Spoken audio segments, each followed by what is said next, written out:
being recorded, thanks. Just one moment, Councillor. You're You're now live. All right, now.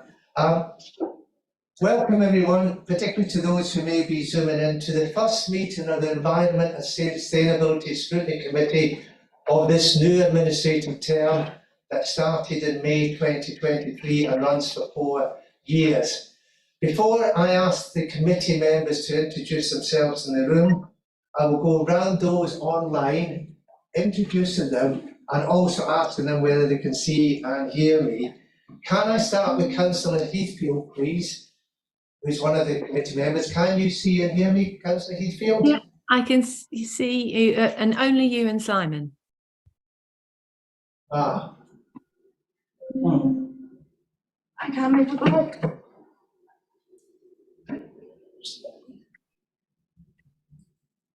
It's difficult to get a long view sometimes with the camera. Okay. I am supposed to move the camera when people speak. You might have to move it, yes. Great. Thank Particularly you. when people are speaking. Okay, thank you. I'd like to also welcome Simon Evans, who is the Chief Executive of the Y and Us Foundation and is one of the expert witnesses attending today. Can you see and hear me, Simon? I can see and hear you, and I can see and hear, I think, everybody else that's on the meeting. So thank you very much for inviting me. Okay, and thanks for attending, and you're very welcome. We have a number of officers who are also online at the moment. We have Mark Averill, the Service Director for Environment and Highways. Mark, can you hear me? I can see and hear you. Yes, no problem, Louis. Thank you. Yeah.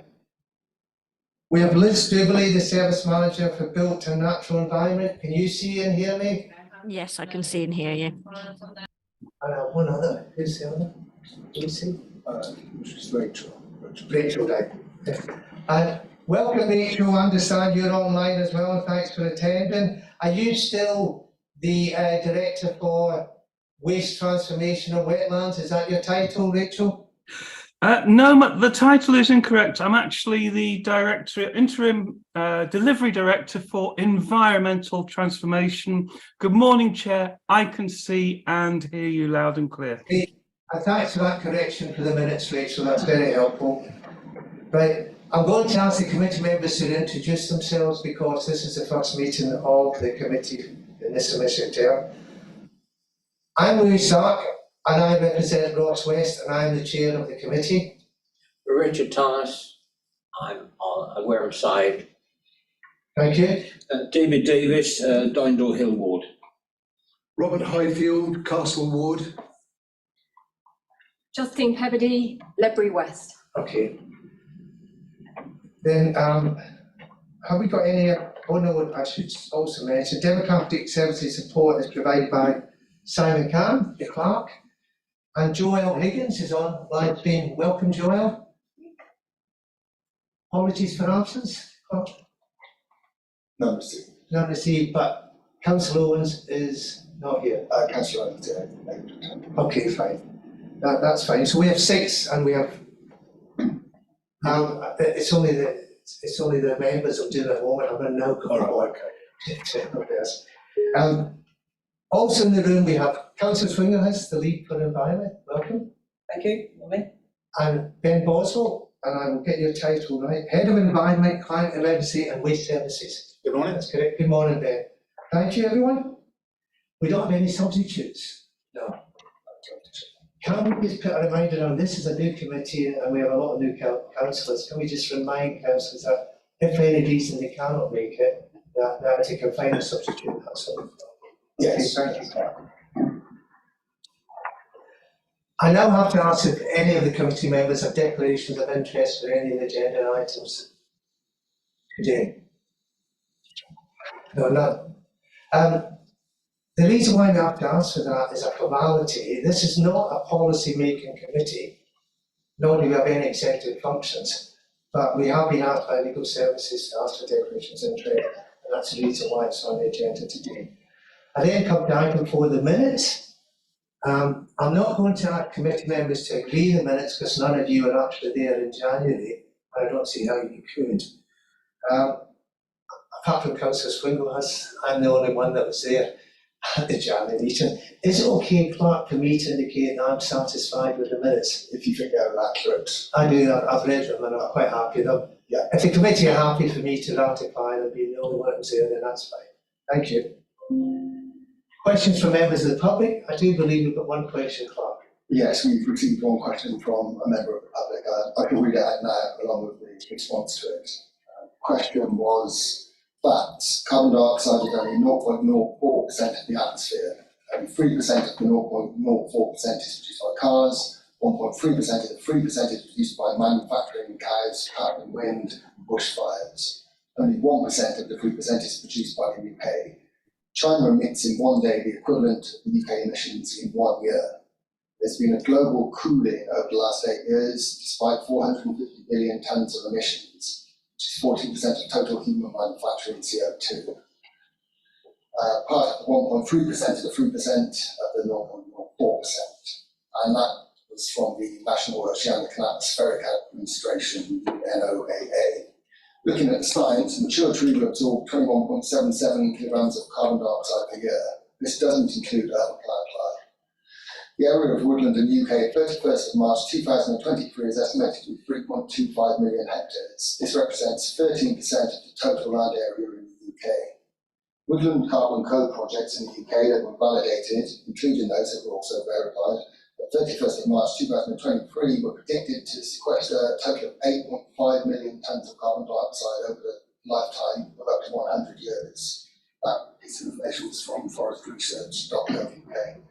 So why are we trying to reduce carbon dioxide emissions? If carbon dioxide levels fall to 0.02%, all life will cease to exist. And that was from Carol Ann Banks. There was a response to that. The response from the council was the council is committed to providing residents with a transport network that supports all transport modes, enabling safe and sustainable travel choices for residents. The council is also committed to leading a local response to the climate and ecological emergency, which was recently reaffirmed by a unanimous vote of full council on the 28th of July. Here we have a set of targets and are making good progress to achieve carbon neutrality across the council's own emissions by 2030. And we are working with partners, businesses, communities and residents to achieve this countrywide. The importance of this commitment is reiterated within the most recent report from the Intergovernmental Panel on Climate Change, with the internationally accepted authority on climate change. Some headline statements from this report include human activities, principally through emissions of greenhouse gases, unequivocally cause global warming, with global surface temperature reaching 1.1 degrees Celsius about 1850 to 1900 in 2011-2020.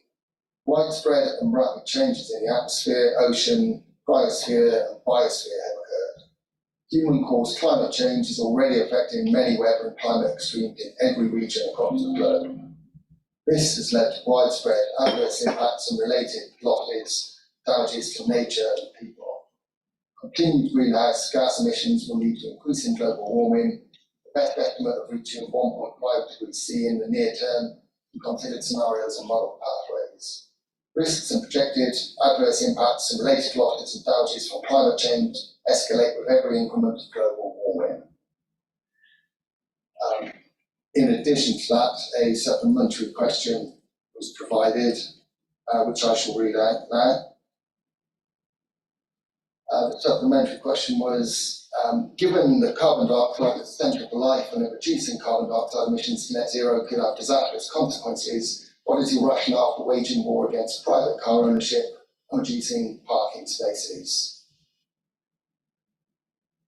And that question can potentially, if it can't be answered, now, that can be answered at a later date. Do we want to provide a written answer to that? Yes, so because that covers Council Price's portfolio, doesn't it? It does really, yeah. Because the question's more like transport It's more policy about and parking, parking. yes. So it's probably better to get colleagues in transport to give a full answer to that one. Okay, we will provide a written. Oh, sorry, Councillor Highfield. We could say the simple answer that there seem to be misunderstanding. We're not talking about removing all the carbon dioxide from the atmosphere. We're talking about stopping the increase in carbon dioxide in the atmosphere. So does that answer the question that was posed? I suspect it may be better to get a written response to it formally that we can pass on and publish, if that's okay. But thank you for the input. Yes, it's perfectly right. It's perfectly right, Councillor Highfield. But we're just a conduit for the question. It's up to the executive to provide a response. I mean, that's the usual way that we actually conduct business in the scrutiny. We don't actually answer the question ourselves. No, I'm just suggesting. I know it's good. I mean, it's benefits. So what, so if you don't mind me asking, what do we do? I think this is the whole point. We are here to scrutinise the executive's decisions on policy formulation, on operational matters, and obviously on the general conduct of business across the county council. We also have officers here who deal with the day-to-day operational matters. We're also here to actually get evidence from them as to what is actually happening in the area or topics that we are interested in. We as a committee then make recommendations, Councillor Morris, to the executive, but it's still entirely up to the executive whether they actually agree those recommendations or not. That is our main purpose as a committee. We don't have any policy formulation responsibilities at all. No. So can I ask why this officer just read those two out? We can't discuss it or we can't do anything with it. What's the point of public writing in the first place? In this particular instance, Do you want to speak to the microphone? Sorry. Both the response was received somewhat later than would normally be when the process would normally require. In normal circumstances, those would have been published as a supplement to the agenda, but unfortunately, due to time restrictions, we weren't able to do that today. But in future meetings, you will find for questions that have been sent from the public and from other council members will be included as a supplement to the agenda. We'll give you time to have a look at those questions and then formulate any input you might. Yeah, but when do we look at those? You know, if you bring that question up now, surely we should look at it now, because it's pointless bringing that information to us. If 3 months, 4 months down the line, we're going to discuss it. It seems to be pointless. I'm sorry, but I'm not. I'm a newbie on this committee, like all of us here. But if you're not going to, this committee is not going to operate logically, and environment is a very logical thing. Surely, what is the point of bringing this up? But surely bring this up at a later date, but not now. That's what I'm asking. We have discussed the agenda of the scrutiny committees with officers before, and I've certainly asked about the efficacy of having questions addressed to a committee when we are not responsible for answering it. That's what I mean. But then we act as a conduit, because we act as a conduit. But yes, they could easily have put the question to the cabinet, or they could have put the question to full council, where they would have got a response. But they can also use any scrutiny committee for a particular question that relates to that scrutiny committee's remit to have it posed, so that then becomes a formal process by which the executive and officers have to respond. The committee does not have any part to play in that process, which is strange, I know, but that is the way that we operate. We are not responsible for the answer. The executive is responsible for the answer. I mean, I've questioned it as well. I mean, I have done in the past, but that is the way that we operate scrutiny in this council. And if Councillor Morris, you're unhappy with that position, then I'd be more than happy if you want to take it up with the monitoring officer, Claire Porter, and ask whether that is actually an efficient use of scrutiny committee's time. I do know it has caused issues in children's services as well, because clearly this question has been posed there, but it is actually the executive officers who answer it, not the actual chairman or the members. So, yes, Councillor Davis. I just wanted to say, I assume that as this question was posed at short notice, if we thought we needed more time to look at it ourselves as a part of our committee responsibilities, would then become an agenda item on the next meeting? The topic could become an agenda item in the next meeting, yes. but not the question itself. The No, topic would okay. be, yes. Just wanted to clear And, that up. I mean, The question was arrived on time, it was the response was a slight delay in getting that out, so the issue. but we only act as a conduit. Yeah. It's read out, and then it's the way that scrutiny operates in this council. And Councillor Highfield, you're quite right about net zero. I agree with you. But because of the whole process, we need to get an answer from the executive and from officers. Well, if yeah, okay, I get it, Louis, and I understand how that works, but I mean, if somebody asks us what 1 and 1 is, are we not allowed to say 2? I think Councillor Stark has kind of, essentially the answer has been supplied by the officers and the appropriate directorate, so I understand, yeah, potential frustration at that, but that is the process in place. In fact, members, it would actually be quite useful if you looked perhaps at previous minutes, then you may see how these questions have been handled in the past, or even look at other scrutiny committee minutes as well, because we're all in the same position. But if you have any concerns about it, then by all means raise it with the monitoring officer, because then it will become a matter to be debated again, because like you, it's on the agenda, we act as a conduit, but we are not involved in the actual process of answering it. That's the current position. Councillor Norris? Can I just say, I thought one of the other committees, one is health and well-being, and it operates totally differently to this. We do have discussions on the subject, well, we did the other day anyway, have proper discussions on the subject, and so I can't, I can't see, unless we have discussion, we are not actually going to become an effective scrutiny committee, because it has to be the opinion of all of us to scrutinise. It cannot be the opinion of somebody else, maybe an officer or whatever. It's not for them to tell us what to do. It is it is really for us. Yes. Yeah, the topic, we've got the right to discuss the topics. We're talking about questions that are posed through the committee by the public and by councillors.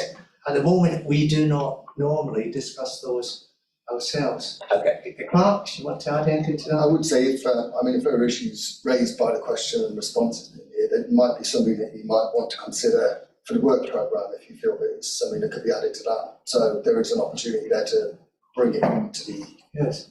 Well, it was a great deal. I can hear my voice. There's a great deal in that letter, for example, which is controversial. Yeah. And so therefore, surely that is the whole point of, to me, this committee, but, sorry. Councillor Kennedy? I think we could save ourselves a lot of time if we started from the premise that we have all signed up to a commitment to doing the best that we can for the environment. So I don't know how much we need to engage with someone who's written a letter who clearly hasn't understood the council's commitment to that. So yeah, I think it's worth getting the person who can answer the question most succinctly, which is about, car parking and transport, to do it. And we start from the premise that the entire council is committed to combating the effects of climate change. Yeah. We can record that in the minutes, and I'm quite happy for your concerns to be recorded in the minutes, members. But we will record the concerns. It's quite possible, as the clerk has said, that having had this question, that when we look at the work programme as our last item, we might want to include a topic on it. I've got no problems with that at all. If we can see a topic emerging from that we are going to be able to discuss. But the rules are we don't normally discuss questions that are posed to the committee. Okay? Which makes the next item not much better, because have we got any questions from members of the council? No questions received from At least that's always a problem. I'm as frustrated as you members. I'm sat here having to listen to answers, and it may be that the committee might have had some nuances that they wanted to add to the answers. But that's not the way that we've done it in the past, but perhaps that's something we can take up through the minutes with the motion of such. Thank you.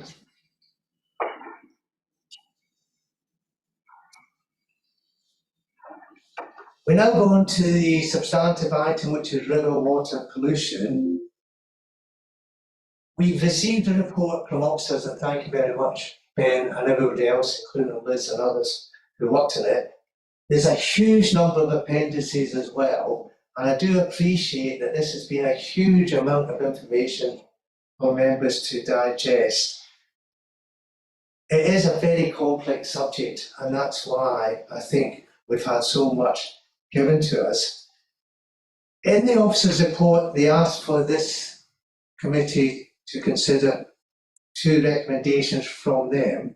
One is to know progress and developments on the council's actions on river water pollution.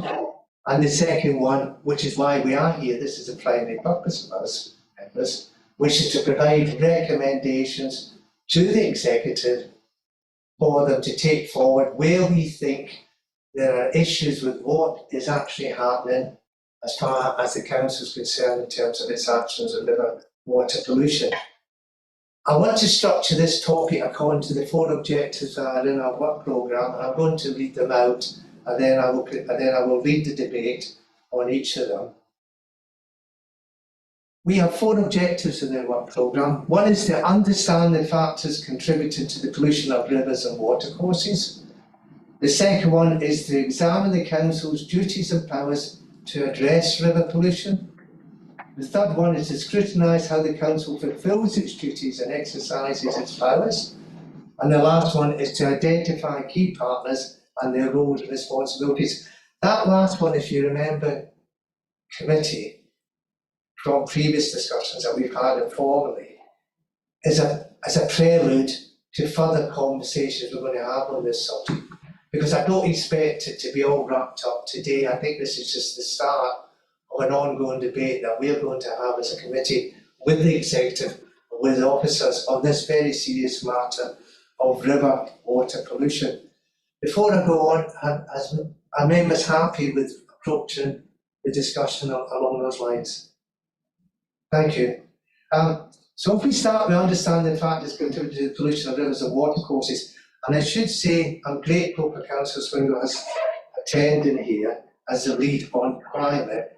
Councillor Swingle, can I start the debate running by perhaps you giving me a picture of what you might at least think are the key issues around that at the moment? I know it's a big subject, Councillor Swingle, and we've got a lot of evidence there, but it is the way we have to start this debate. I think we need to have some way in. Yeah, you're completely right, Councillor Stark. But this isn't where we have to begin. We have to begin by understanding the problem. Yeah.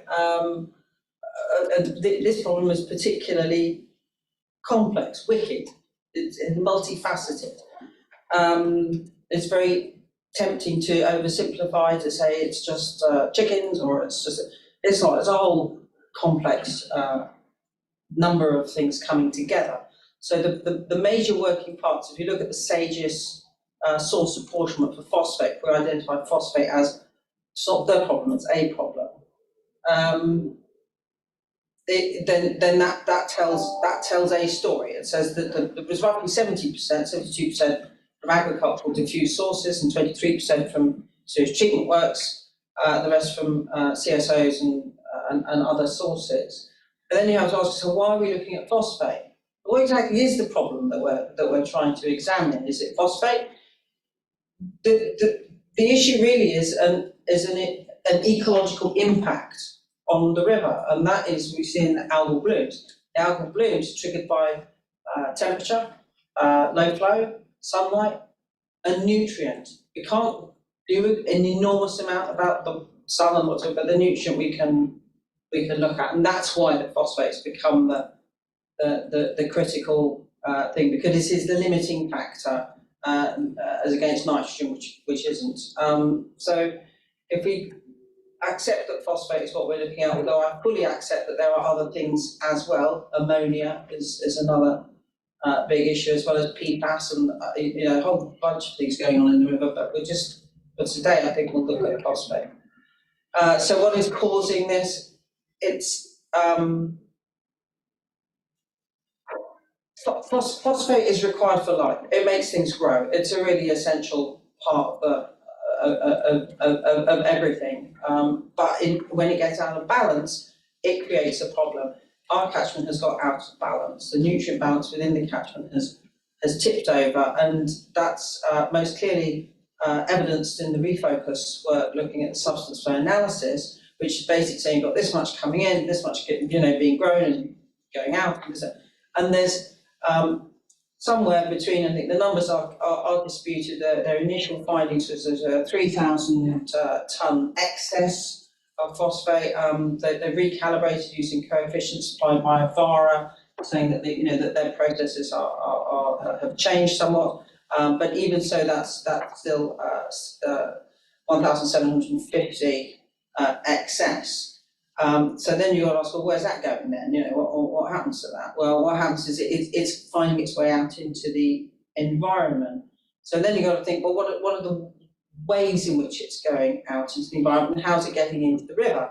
Now that opens a whole new bunch of problems about there's runoff, there's the over application, it rains, it runs off. There's also over time the phosphate has accumulated in the soil. And so it comes out then through land drains, it comes out through the interstitial pore waters into the rivers. That's a very difficult thing to deal with. So that's the agricultural side of it. The sewage treatment works, obviously it's, you flush the toilet, it goes to a sewage treatment works. That is a route, and that will flush out into the rivers, particularly at high rainfall through CFOs, but also just in the general run of things. So, and you've got phosphate in detergents, you've got phosphate in, any number of ways that this is happening. You've also got things like soil health to consider, compaction in soil. You've got the peaky flow of the river, the river's response to rainfall, trying to get that to be less, so that it peaks over a longer period of time, and then that has less of a problem in dragging silt sediment through, taking out the ranunculus. So what's causing that? You're looking at then upland land uses, and how that might be increasing runoff rates. So it's very, very complicated. Before I bring any member in, there's one area I do want to cover, and Simon, if you want to chip in at some time, I'm quite happy for you to do that at this stage. Simon Evans, I'm talking about, because I think it's very important that the committee focuses on what the issue is here, as you rightly say, Councillor Quimbles. Otherwise, we can be all over the place. I understand from the refocus evidence that one of the main problems, and it's quite intractable, is that the phosphorus has got into the subsoil. The subsoils are porous in this area, the sandy and everything. So this really is a long-term problem, not just a short-term problem. There's no short-term fixes. Are you, in a way, satisfied with all the evidence you've got before you as a leader in the environment?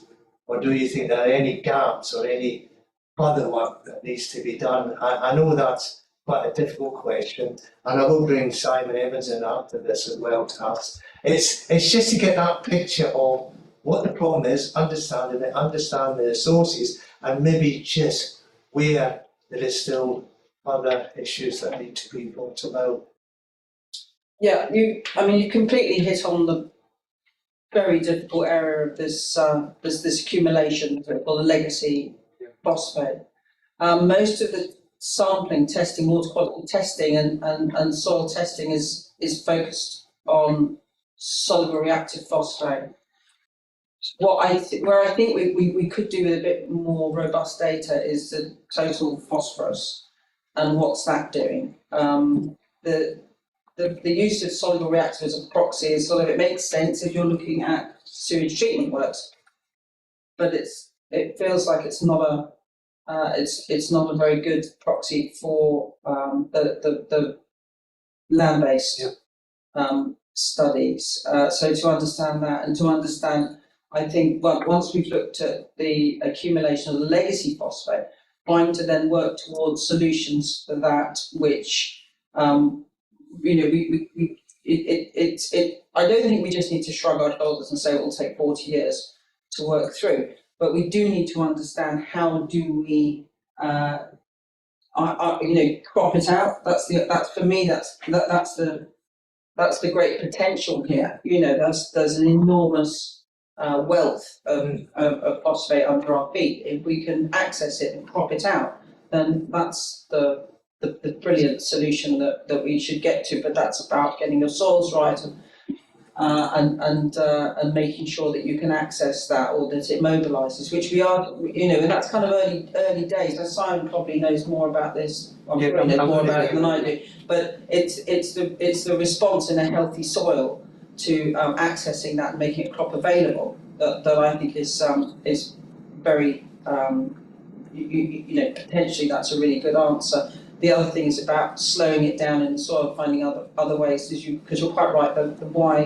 The sandy white was hopeless. It just all flies out in all directions. It doesn't stick. So if we could find a way of slowing it up, that would be very useful. Councillor Fullings, I'll come back to that point when we start looking at what the council might or might not be able to do, because I think that's quite an important area that I saw from the refocus evidence that certainly did concern me. Simon Evans, I'd be grateful if you could come in now, perhaps add some more background for the committee to understand the issue beyond what Councillor said. Okay, the one I would just like to add is that understanding drives action. And as the understanding around this issue has increased, and we've started to understand that we do have a chronic problem as well as an acute problem.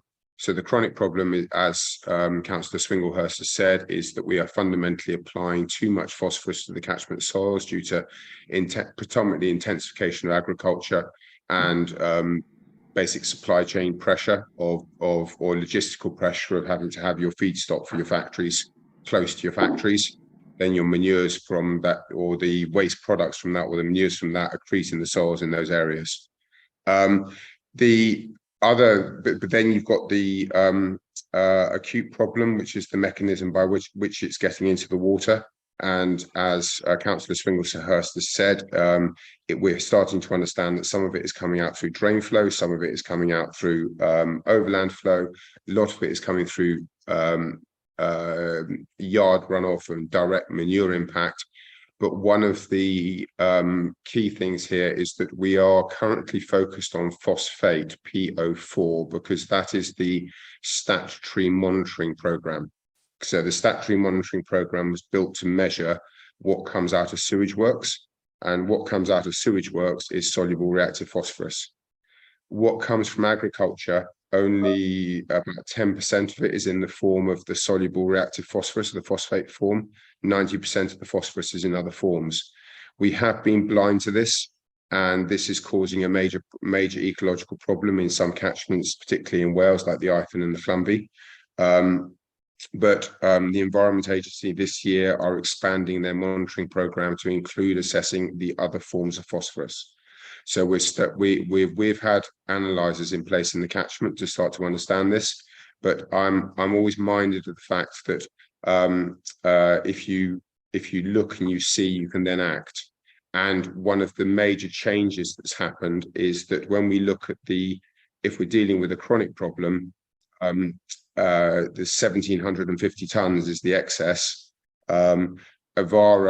The Avara decision could be taking anything between 600 and 800 tons of that out of the catchment. And that's come about through data and evidence of farmers wanting to own the problem and the company having some pressure and acting. But this 1,700 tons of bag fertilizer being applied, bag phosphorus being applied. So we are within an envelope whereby controlling the amount of fertilizer being applied to the soils determines whether or not our catchment is in balance now. That is quite a powerful place to be because it then brings it back to regulation. In terms of solving the acute problems, there's a lot of work going on, but this is as Alyssa said, as Councillor Swingle has said, this is a very complex and wicked multi-part solution. And I think the key question in the agenda is, what is the council's role with this? But I would like to widen it wider than phosphate when we're looking at why the river is going green and why we've got eutrophic problems. In that, as the councillor said, there are forms of condensed phosphorus that are predominantly coming from manures that are outside of the existing statutory monitoring programme that are causing pressure to the river. There's the loss of the ranunculus, which is the natural feedback loop whereby we use to control algal blooms. And there's an issue with ammonia that we're starting to understand with some of the science that's happening in the catchment. So I will leave it at that, but I'm here to answer particular questions if people want to ask them. Very much, Simon. I think between Councillor Swingle and yourself, you've given us quite a large view of exactly what is a very complex set of issues. Really, it's not just one issue. I want to invite members in now. Yes, Councillor Highfield. Yeah, the first question that occurs to me is that Natural England identified this phosphate problem in the rivers many years ago. And one of the responses was that the council then had to restrict planning approvals for development in the catchment areas. But when we start off by saying that understanding predicates action, it does seem that, first of all, understanding has taken an awful long time, and we've apparently only just discovered that we're not measuring all the right types of phosphates. And secondly, choosing action other than blocking all the development seems to have been extraordinarily slow. And what concerns me is that we can't look too hard at the past, but going forward, we've got to make sure that we understand quicker and act on that understanding quicker, because this problem is not going away unless we start to deal with it. So that's my concern when I hear what's being said here. And Councillor Highfield, and any member, if you feel there's a recommendation coming out of what you're saying, then by all means note it down and we can include it in the recommendations at the end of the discussion. Because that's always useful to capture that at the time.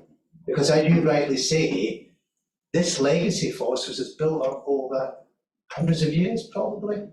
And yet we're only starting through what Refocus and others have done to really understand what the actual problem is, at least the major part of it. And I do agree, but now we've then got to respond to the evidence that we've got in front of us. Councillor Heathfield, first. Thank you very much, Councillor Stark. So many issues have already been raised, but I suppose the thing I want to bring it back to is, what can the council do something about? And Councillor Highfield has already mentioned that control constraint on house building, but I think it's really important to notice that also no industrial poultry units, either new ones or expansions, have gained planning permission since May 2019, and because of the criteria that we saw listed in the report. That was excellent, thank you. So I just wanted to get, first of all, assurance that those criteria are strong enough, that those applications for new or expanded facilities will continue to be turned down. And what I'd really like to hear also is, are those criteria strong enough to also turn down replacement, especially IPUs, when facilities are coming to the end of their life? And I'm wondering, I'm really, really pleased to see the March 2023 Refocus report speaking very clearly about how maize, the growth in maize, and particularly the conversion from pasture to maize, is a massive part of the problem. So I'm not aware of planning applications coming through for that conversion from pasture to maize. So is there anything possible there for the council to do? Those are the real three key things that I would like to focus on and hear from. Thank you. Thank you, Councillor Heathfield, and that will feed into the other objectives we've got in the work programme. So if we can just keep that in mind, and perhaps we can discuss that later on, because I'm still trying to get at understanding the problem at the moment for us. Rachel, I think you've got your hand up. Thank you, Chair. Yeah, we've so far this morning identified that this is a complex, many-headed issue, and we're grappling with what the council's role is in this. And actually, the council has already, through the pressure of members, particularly since the call for a WPZ, has brought an awful lot of pressure to bear on government to do more, but we need to go further. So we had the call for the WPZ, we've been knocked back on that. The Secretary of State has said that other alternatives need to be considered first. We've had the round table and a promise of a plan. We have, from the Secretary of State, Therese Coffey. We've also got a legal requirement on the agencies to produce a diffuse water pollution plan. And I think for me, when you've got a complex, many-headed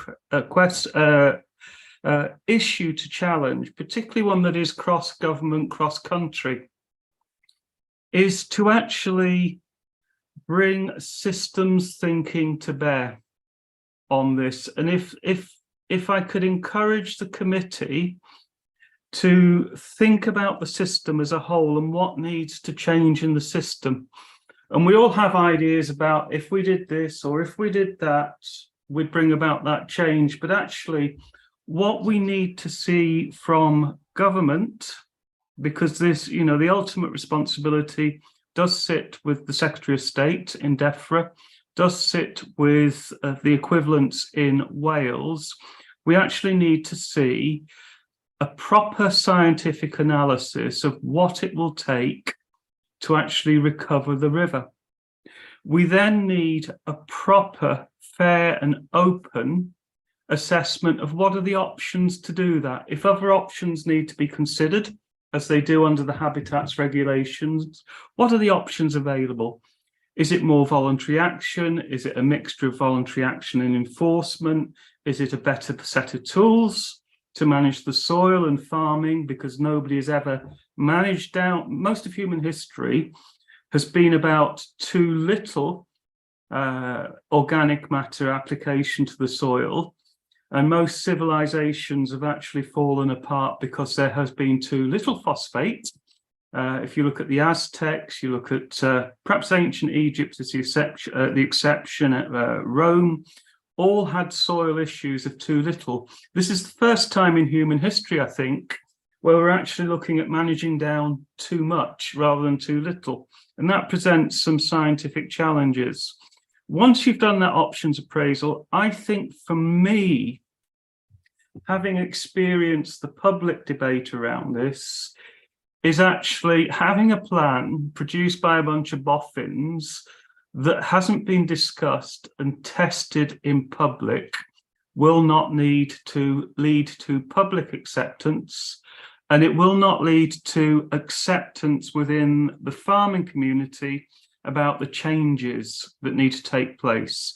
And the latest research in the farming community shows a growing recognition of the problem, shows that they understand their role in fixing the problem and are wanting to actually participate on that. So we're in a different place to perhaps we were 18 months ago because of the council's action. So I'd encourage us to think systematically about the problem, the potential solutions, having a public process that actually leads us through that. And brings the community with us, because actually the solutions to this are going to be quite difficult. There will need to be significant structural change within the poultry industry. There will need to be significant change in farming practice. So we need to take people with us on that. So if I could encourage the committee, probably not to get into too much into the detail of particular scientific questions, but actually to focus its energy on helping us to get the message across. We need a proper process to get to a proper plan, and then a properly resourced plan to actually deliver a solution. I think that would be the best way forward, Chair. And Rachel, who would lead in that plan? Ultimately, the responsibility sits with DEFRA. So sorry, I'm accidentally sharing because I'm trying to talk and do things at the same time. The responsibility sits with DEFRA. The chief executive and myself are hoping to meet DEFRA this week or next week about that plan. And we shall continue to press through the soft power channels that we have for the right kind of process. And we will continue to argue that at the Nutrient Management Board, which is undergoing review at the moment. And there's another area, I'm sure, Chair, that you will want to touch on. Thank you, Rachel. We have a number of issues there that have now moved into the actual council's responsibilities and their responses. Councillor Morris, did you want to come in? Thomas. Yeah, in my life I've worn two hats, both of them bad, according to what everybody's saying. I was farming for 40 years and I've been in construction since, and we're the baddies of the world. Now I think in my time quite leading. I was the first person to ever grow organic vegetables, and I talk to farmers through an agro society, which I'm still in, every day of the week virtually. Most farmers want to get this sorted. But we have got a major problem here, and funny enough, it was highlighted yesterday with a conversation, believe it or not, the garden show, but a farmer, Newbridge on Wye. Now, we have stopped all poultry houses, planning for poultry houses. I think it's probably, that's a very good, and I agree. The Welsh, totally different.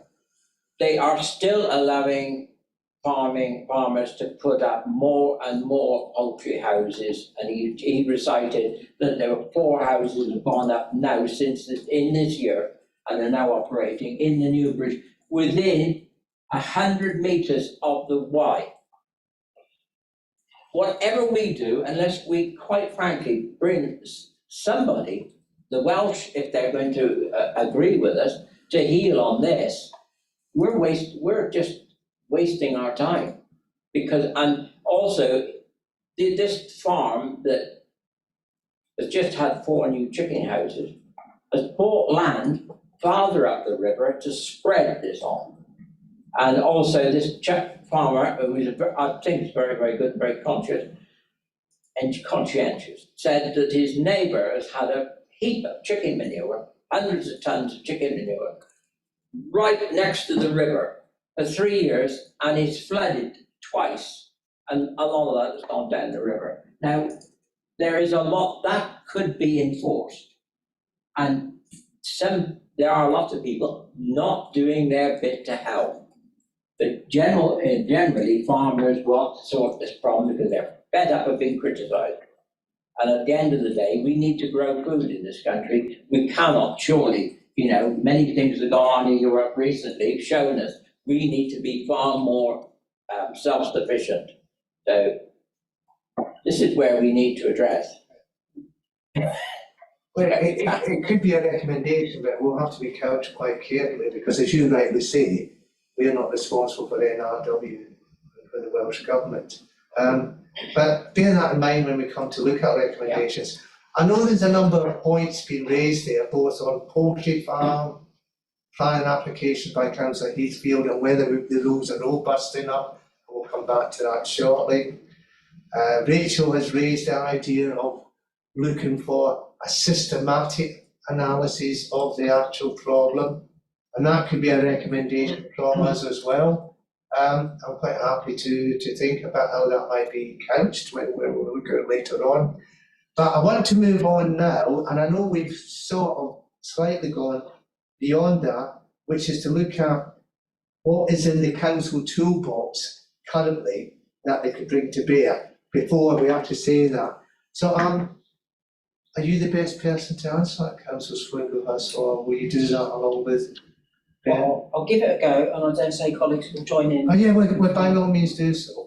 But I'm not sure I know everything about what we have as statutory tools within our remit where we could take direct action. I mean, Councillor Heathfield has touched upon planning. It'd be useful to get that picture, because that might help you in case there are tools there that we're not using to the fullest extent that we could perhaps recommend to the executive, who then have to take a decision whether they want to put resources into it or not. I mean, I think the most obvious is planning. So to address the question about mains, the Heritage Council has no business telling a farmer what crop to plant in his field. But if the reason that the planting maize is because we've given permission for an anaerobic digester, then clearly that's where our interface is the planning. For example, so we're not, we only have the purview that we have, but in some odd ways it can influence things that seem quite remote from what we're doing. Another area would be the council is working with partners on natural flood management. Again, what's that got to do with anything? If you slow water down, then it doesn't erode and you have less silt coming in. So that's a helpful thing to do, more of that. But if we give a planning permission for a house, we need to make sure that it's got sustainable drainage, it's got cells. Again, to slow down and attenuate flow into the system so that the entire system doesn't overload. If every house did this, then we wouldn't have the problems that we have with the CSOs and stuff. It would help. Rainwater buts would help. If everyone had a rainwater butt, that would help. And we could do more to encourage that. We need to make sure that every planning permission that we give has got, due considerations given to foul and surface water discharges. And if it's an agricultural planning permission, then it has to take account of nutrient flows in every aspect, because that I think has been a weakness in the past, that you've got sort of anomalies where water is just not really thought through enough, and so we need to be absolutely over that and make sure that every single thing is accounted for and nothing is getting out into the wider environment. So I think are the policies that we have currently sufficient? Well, they're the policies that we've got, so that's what we've got. They are, I think, broadly. I mean, it depends. It's a planning balance, as always. Everything on its merits, and it's how these things are weighed in the balance. The council is going above and beyond, I think, in a number of respects. We're the first council to bring forward wetlands for mitigation and also river betterment. So that's, bringing improvement to the situation. In order to do that, we've had to establish a trading platform, phosphate calculators. It's not just dig a hole in the ground and put it with plants. It's a pretty complex thing. We've established a cabinet commission for that, trying to address this problem, this cross-border issue with Wales, make sure that we're speaking with a single voice, or at least we're communicating effectively. You've got the role of the Nutrient Management Board, which we'll probably go on to later, but it's worth remembering that Heritage Council has kind of fronted up that board. We've supplied the administration for it, we've chaired it since its inception. Of all the local authorities, we've really taken on the lion's share of the work there. So we're doing a lot there. We've also got a new statutory responsibility with the local nature recovery, and we sort of see how that plays in. That's very early days with that, but we will be developing policies around that, which will probably, be part of the work on the river as well. Thank you. I'll bring Councillor Pevedy in, and then I'll respond, and I'll bring you in as well. Councillor Pevedy. Alyssa, you mentioned that it's not our job to tell farmers what to plant in their fields, but I'm just asking because I don't know the answer. Is there an existing planning process if a farmer wants to change his crop from pasture to maize, given that we know that it's something that is going to affect our efforts to reduce phosphates? Not for the council. There is theoretically that you should notify Natural England and get permission to go from permanent pasture. But that's not a council thing, that's a Natural England thing. But I was actually looking the other day at the numbers that came from the Environment Agency about changes of land use, and there were some really very striking changes about grassland in 2020, where there was a reduction, and in fact over the period from 2016 to 2021, there was a 97% increase in maize, and I think 69% increase in potatoes. So these things obviously matter because they do tend to cause more soil disruption and loss and flooding and so forth. So definitely these changes do have an impact, but it's not something that the council has any say in. That would be something for the regulators, really.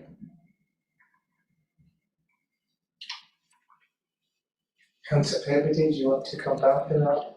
No, thank you. That's answered my question. I mean, presumably there's a conversation that the council has with Natural England and the bodies that can actually make enforcements on the farming community.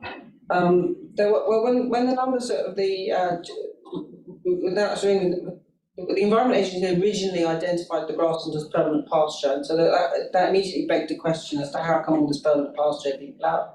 But they're now saying that they can't identify the difference between permanent pasture and pasture in a rotation, and therefore that they're just saying it's just grassland. So it's not all that to differentiate. I don't know. You'd have to be there looking at it and have known it for some time. Whether it's permanent pasture, I think it's 15 years before it becomes permanent. So it's not immediately clear, but the main thing is if something is driving the change, to identify that. If it's something like a lot of anaerobic digesters using maize as a feedstock, then that sort of drives that market change and that crop choice. Although all these crops can be farmed differently, and I think that's probably where we need to get to with that. It's not saying don't grow potatoes and maize, but support the work that's going on at the moment to show that it's possible to farm even high risk crops in a much lower risk way. And that would be through the NMB, I would take it. We're partners on the NMB, so so you've got the Catchment Sensitive Farming Wales Foundation, Farm Heritage. They're all working on it. A recommendation come from this committee that could be pertinent to the NMB. You would be unhappy with that? Well, I think definitely continue to support that work. That's a recommendation. I've got a number of people. I've got Ben first, then I'll go to Rachel, Councillor Deerfield, then Councillor Davis. Ben. Thanks, Councillor Stark.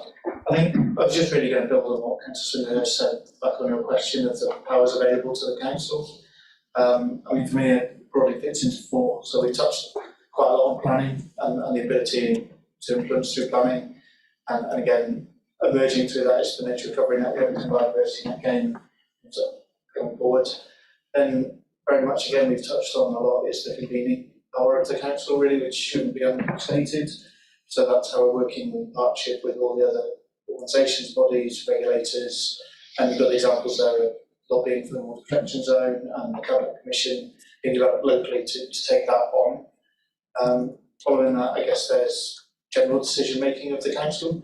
So you'll notice that I'm looking that way, but actually, in the decision making process of the council, we have put in a environmental impacts consideration of all decision reports. So every decision, my team has put in some sort of guidance for officers, and we're there to help support as well. So what can the council do? It can think about that in all of its operations.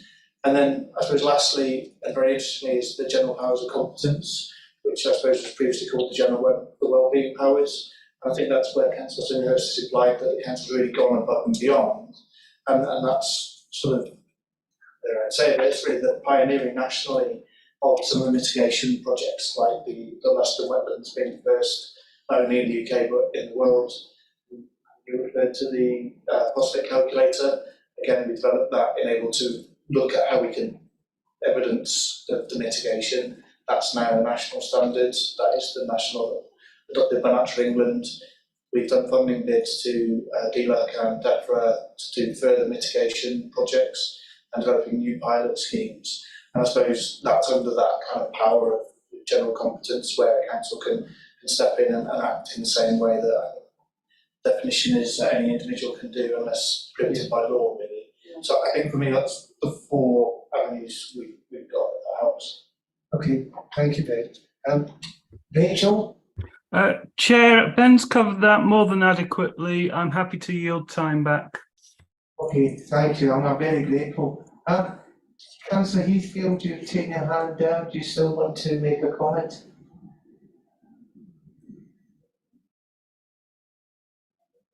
No, sorry, I wasn't aware I'd put my hand up again. All right, okay, thank you. Councillor Davis?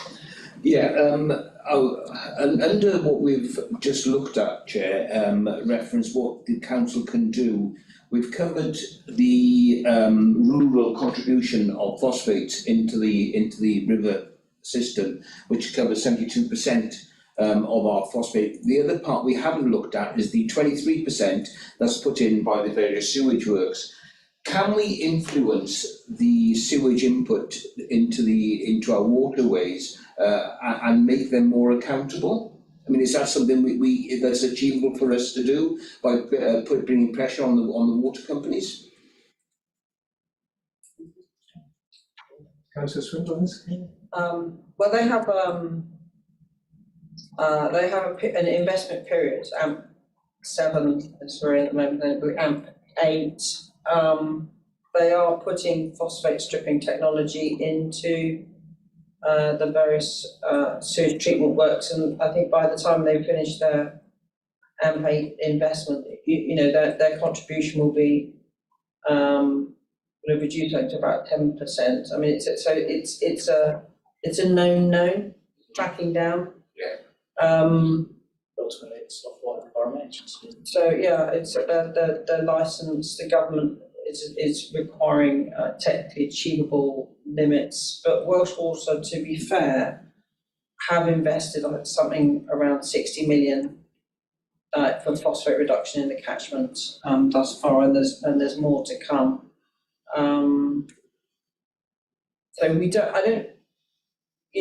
clearly they're one of they're an important strategic partner in this, but they have their own permits, targets and limits to get to in order to satisfy their own governance. They are already meeting what's called fair share and will be exceeding it. But yeah, we wouldn't let them do nothing. Do you want to add to that? Yeah.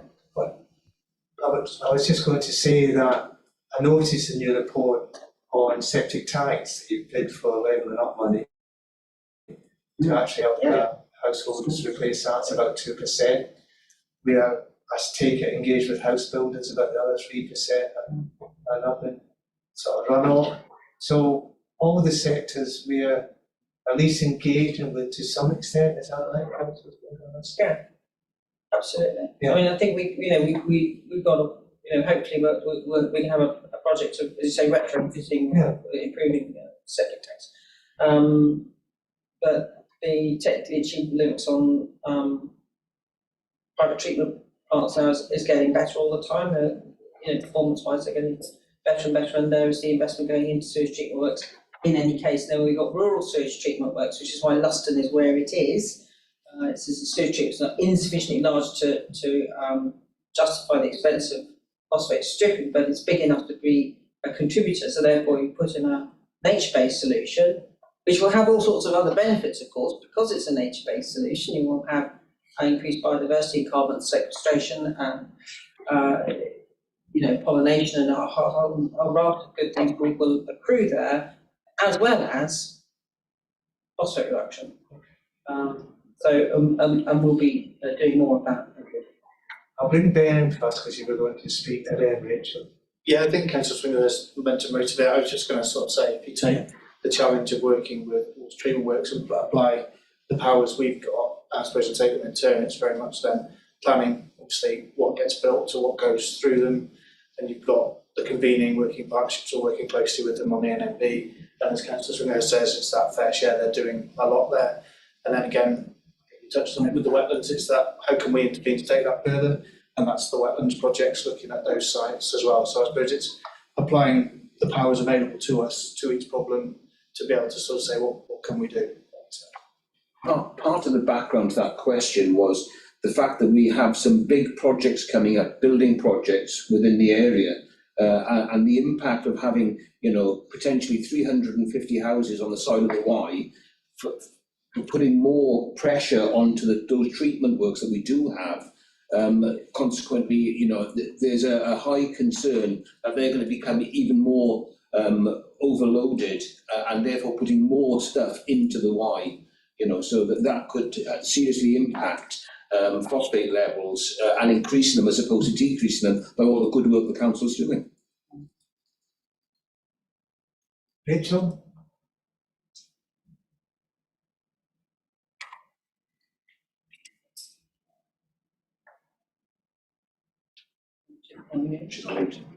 Yeah, you're on mute, Rachel. I am so sorry. In England and Wales, we have, the environmental regulators, the Environment Agency, Natural Resources Wales, operating in slightly different ways. And then, of course, that gets put into the Ofwat process that is there to look at price and protect the interests of customers. I think that there is an opportunity on the Welsh side for us to comment on the permit review that is coming up in Wales and the impact of that. And obviously we will be commenting on the further AMP reviews as well. I think it's fair to say that Welsh Water are bringing forward early some of their projects. So Welsh Water, as many of you will know, is a not-for-profit company. And the profits that are made by Welsh Water are reinvested in communities. And Welsh Water is proposing to reinvest on the Y some of the profit that the company has made, which is one of the benefits of that kind of company structure. To deal with the response on new house building, at the moment we have the Luston site. We last week got planning permission for our Tarrington site. We have other sites in mind. At the moment, I'm confident with what we have purchased that we can deal with the present housing backlog that is in the system, and we can begin to deal with future housing need. And that's down to the excellent work of the project team in actually bringing forward Luston, getting Tarrington through planning permission. We have further proposals with government to fund some of that to take the pressure off developers, and we'll bring forward further sites and projects to meet housing need. So housing isn't, new housing growth will not make an impact on the Y because of the work that we're doing on mitigation. And we only ever take 80% of what we produce at the moment and leave 20% for river betterment. And we've built in a lot of precaution on that. So I wouldn't get overly concerned about new house building at the moment. We have some very good plans in place to actually manage that situation. Thank you, Rachel. There's been a lot of comment around what we're doing as a council, and I'm very grateful. One thing that did strike me in looking at this evidence is, for example, on flood risk management strategy, we have an action plan, which we pulled together in a very powerful way, committee members, which doesn't just include what the council is doing itself, it includes what it's doing with other partners, and it gives a coherent approach to all the action that is happening on flood management. It struck me, Councillor Swinghurst, there's something there for us in terms of bringing all this work together into an action plan that we can then see where the gaps are and we can actually take it forward in a coherent way. It's been wonderful, the initiatives that come out, but I've seen them as a councillor coming through the council decision-making process independently in many ways. This is the first time, I think, through this committee, and I did say this to councillors from us before, where we are baselining what's going on, where we're trying to get a picture as to all the activities going on. And one of the things I have in my mind as a recommendation is to ask the council to set up that sort of action plan similar to what we have on flood management, because that starts to give it focus, starts to identify where the gaps are, picks up, Rachel, on your point about bringing into this action what we're going to do about systematic evidence, what we're going to do about getting buy-in beyond what we've had already. So one of the things that I want to bring out of this debate is a more coherent approach here. I'm not saying that what hasn't been done isn't terrific. I'm not saying that both previous administration, this administration, and officers haven't shown initiative compared to some of our partners in terms of tackling the pollution. What I'm concerned about is it's not being brought together, and therefore without that oversight, we can't then just sit down and say, oh, as has happened today, that's something else we might be wanting to do with an action plan. It also brings in, if you look at the flood management one, Ben, our other partners and what they might be doing and trying to get that feel of how it all fits together. I really wanted to test that with members. What do you think about that as a recommendation? I think that's an excellent idea. Yes. And that way, when we come to scrutiny, for example, one of the major items will be to review the plan and how it's moving. And are there any gaps and is there something we need to change in the plan, at least? Because I think we've had the problem. We've had a lot of meetings before this, and getting our head around it is difficult.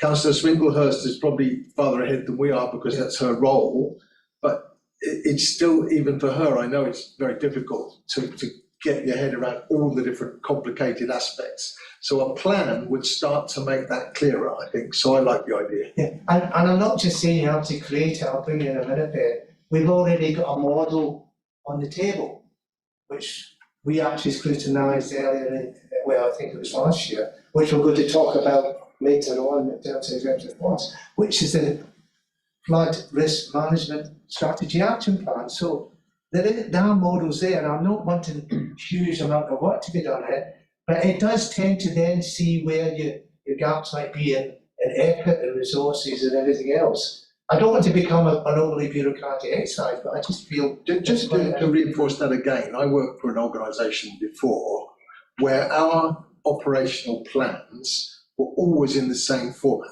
Even though they covered different areas, they all followed the same format, which had originally been given to us by management consultants. And the reason for that was we all knew where to look for the different bits of it, right? We knew which page to turn to if we wanted to see who was involved. We knew which paragraph involved the mission and so on. So if we have an action plan, it will make the whole complicated story a little bit clearer and easier to understand, I hope. But I want to go with what Councillor Swinglehurst has, if she's got any doubts, I don't want to upset her. Before you do that, well, even if they've got doubts, we as a committee have every right to make that recommendation. It's up to the executive, and this is back to your point, Councillor Morris, what we're here for. This is exactly what we're here for. The executive can turn it down and they can give us reason for why they've turned it down, and that's happened before. But we have every right, Councillor Highfield, as members of the committee, to make that recommendation, whatever might be said to us today. I know, but I've got to face Councillor Swinglehurst after the meeting.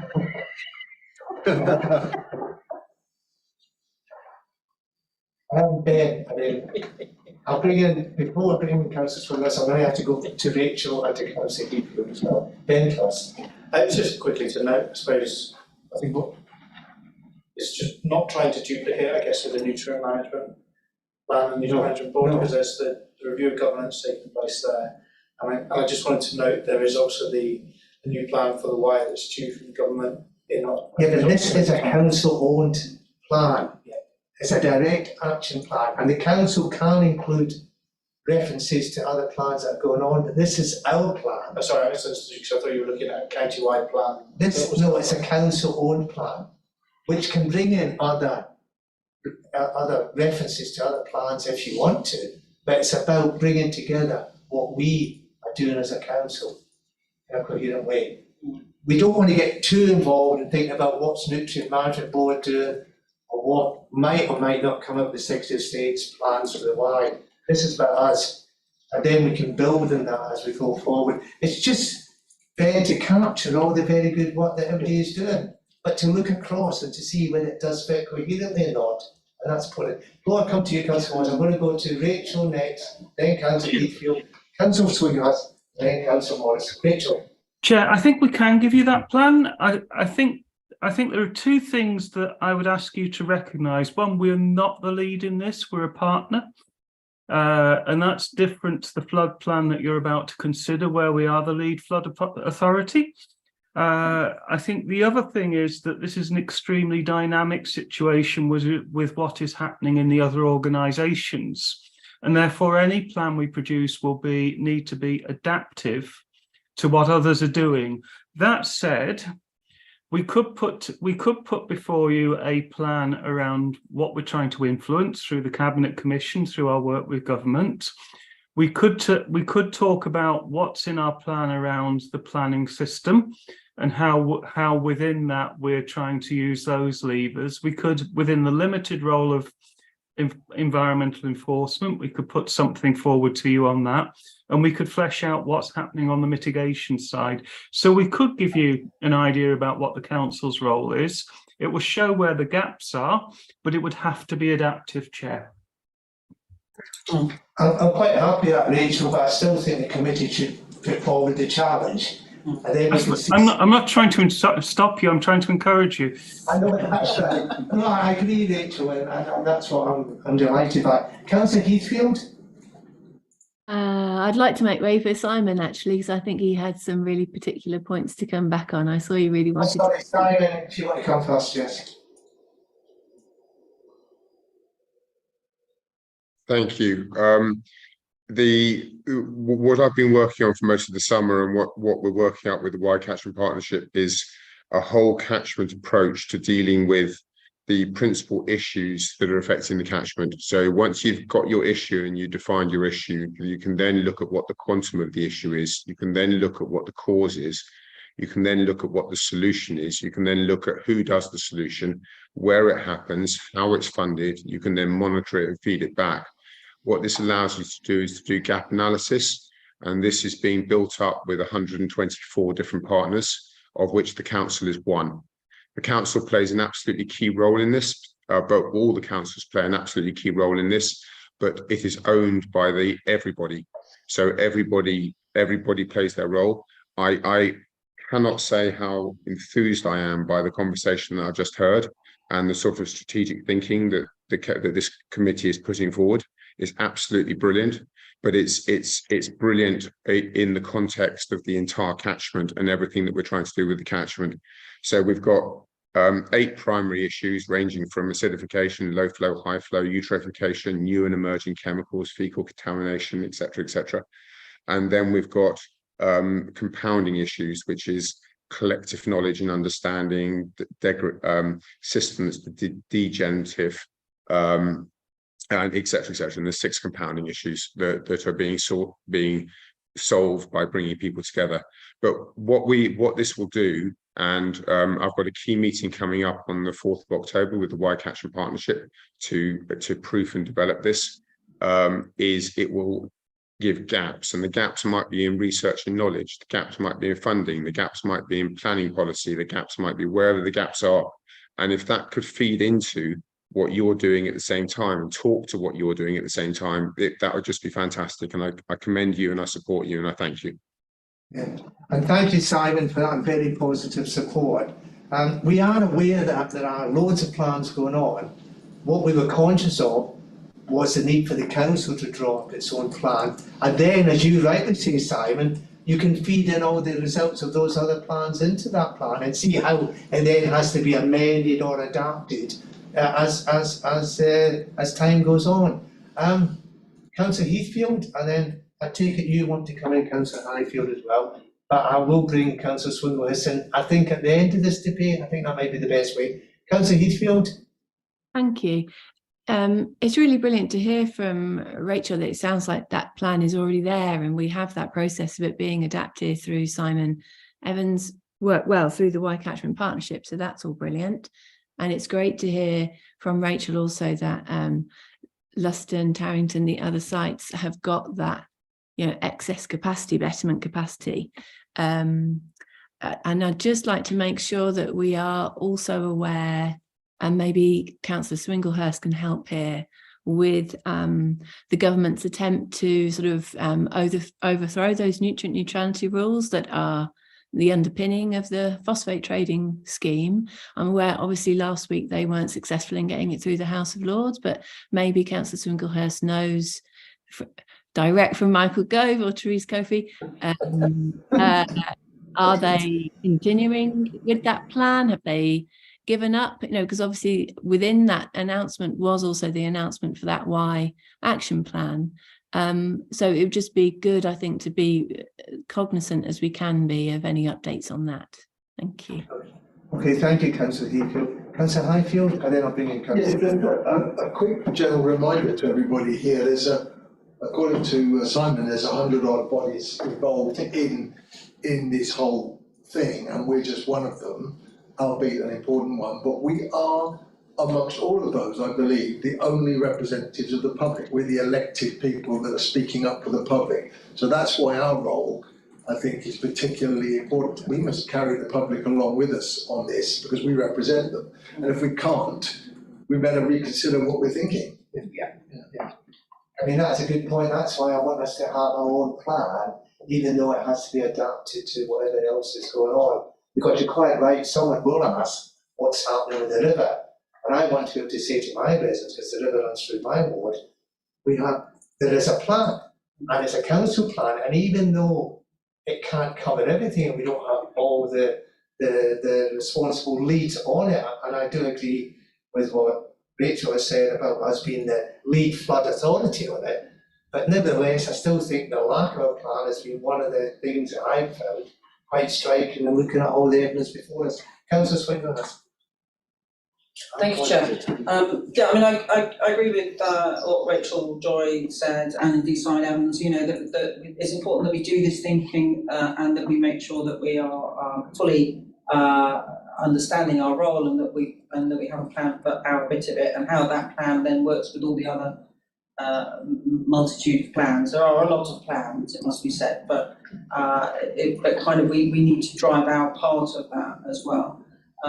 So that's fine. I look forward to that recommendation, Chair. The point that Councillor Highfield's making about the importance of public confidence, critical, absolutely critical. We are blessed, the river is blessed with a level of public love and care and passion that is actually it's so helpful to that river. You know, that almost wherever I go, you know, the River Wye is the first river that pops into anyone's head that they're talking about nutrient pollution. So that's critical, and that has to have the utter respect of all parties, the public engagement here. You know, citizen science. I mean, I was chatting to someone the other day when we were talking about levels of data and monitoring. And I mean, when I took over the board, I think the Environment Agency decided that they only needed to test the river, you know, a handful of times a year. It was under 10 times a year. The citizen scientists have now got 20,000 samples, 20,000 individual. I mean, that's incredible. You know, we are now we have a wealth of data, and they could do more. And so, you know, the public role in this is so important. So thank you for raising that. And then just to touch on what the government is doing. Obviously, why it's not just a government. We've got two governments to deal with. And they don't always do the same thing. So, you know, there are lots of conversations that go on both sides of that. The Welsh Government, the First Minister has taken a very personal role. He chairs the what's called the Sac Rivers Oversight Group, and is driving Welsh Government engagement with this. And they've got their own governance structure, which the Nutrient Management Board has to sit alongside. The English government's approach dealing with the two different issues here. Obviously, there's the issue of water quality, and there's the issue of housing. The issue of housing in Herefordshire is such that the new housing, is 0.002%. I mean, it's just a hilariously tiny amount of the problem, all of which we are mitigating. So in fact, it's 0% of the problem, but it's crucifying our house building industry, the nutrient neutrality, and it's doing no good for the river. As we've not been able to build houses for 4 years. It's not improved the river one jot, and it's not going to. All it's going to do is make a bunch of house builders go bankrupt. People can't buy homes. People can't put a disabled toilet in their downstairs. I mean, it's just hopeless. So, whilst I understand what was behind the government's, Baroness Scott's amendments to the Levelling Up Generation Bill in terms of trying to address that essential anomaly, that clearly has fallen at a House of Lords, and so that's the end of that. Whether they'll bring in another bill in the King's Speech, I don't know. Unfortunately, I don't have a hotline to Michael Gove. If I would, that I did. Clearly it's something that they're looking to address. So they'll find some other means to do that. But the point is also quite right. Had that gone through, then we would have been in an interesting position over our own credits. Mr. Chair, can I just say, I must try to get in early about what council we can do. Yes. Now, on planning, which I have put my planning hat on, the EA are 20 years behind the times. This conversation comes with a lot of it. It's quite obvious they just have not got with it. Now, if we can influence the EA to come up to modern times and accept everything, what is all the facts of it, it would be a lot easier. But we can't turn things down if they're recommending it. I'm conscious of that. I'm conscious that we are only one player here, and I'm going to draw the debate to a conclusion in the near future, because we do have to consider our recommendations as a committee. And I do think there's been a number of issues raised here. But just before we move on, there's 2 points. You mentioned that citizen scientists have collected 25,000 samples from rural water. I noticed that Refocus were quite dismissive of the EA's water sample analysis approach.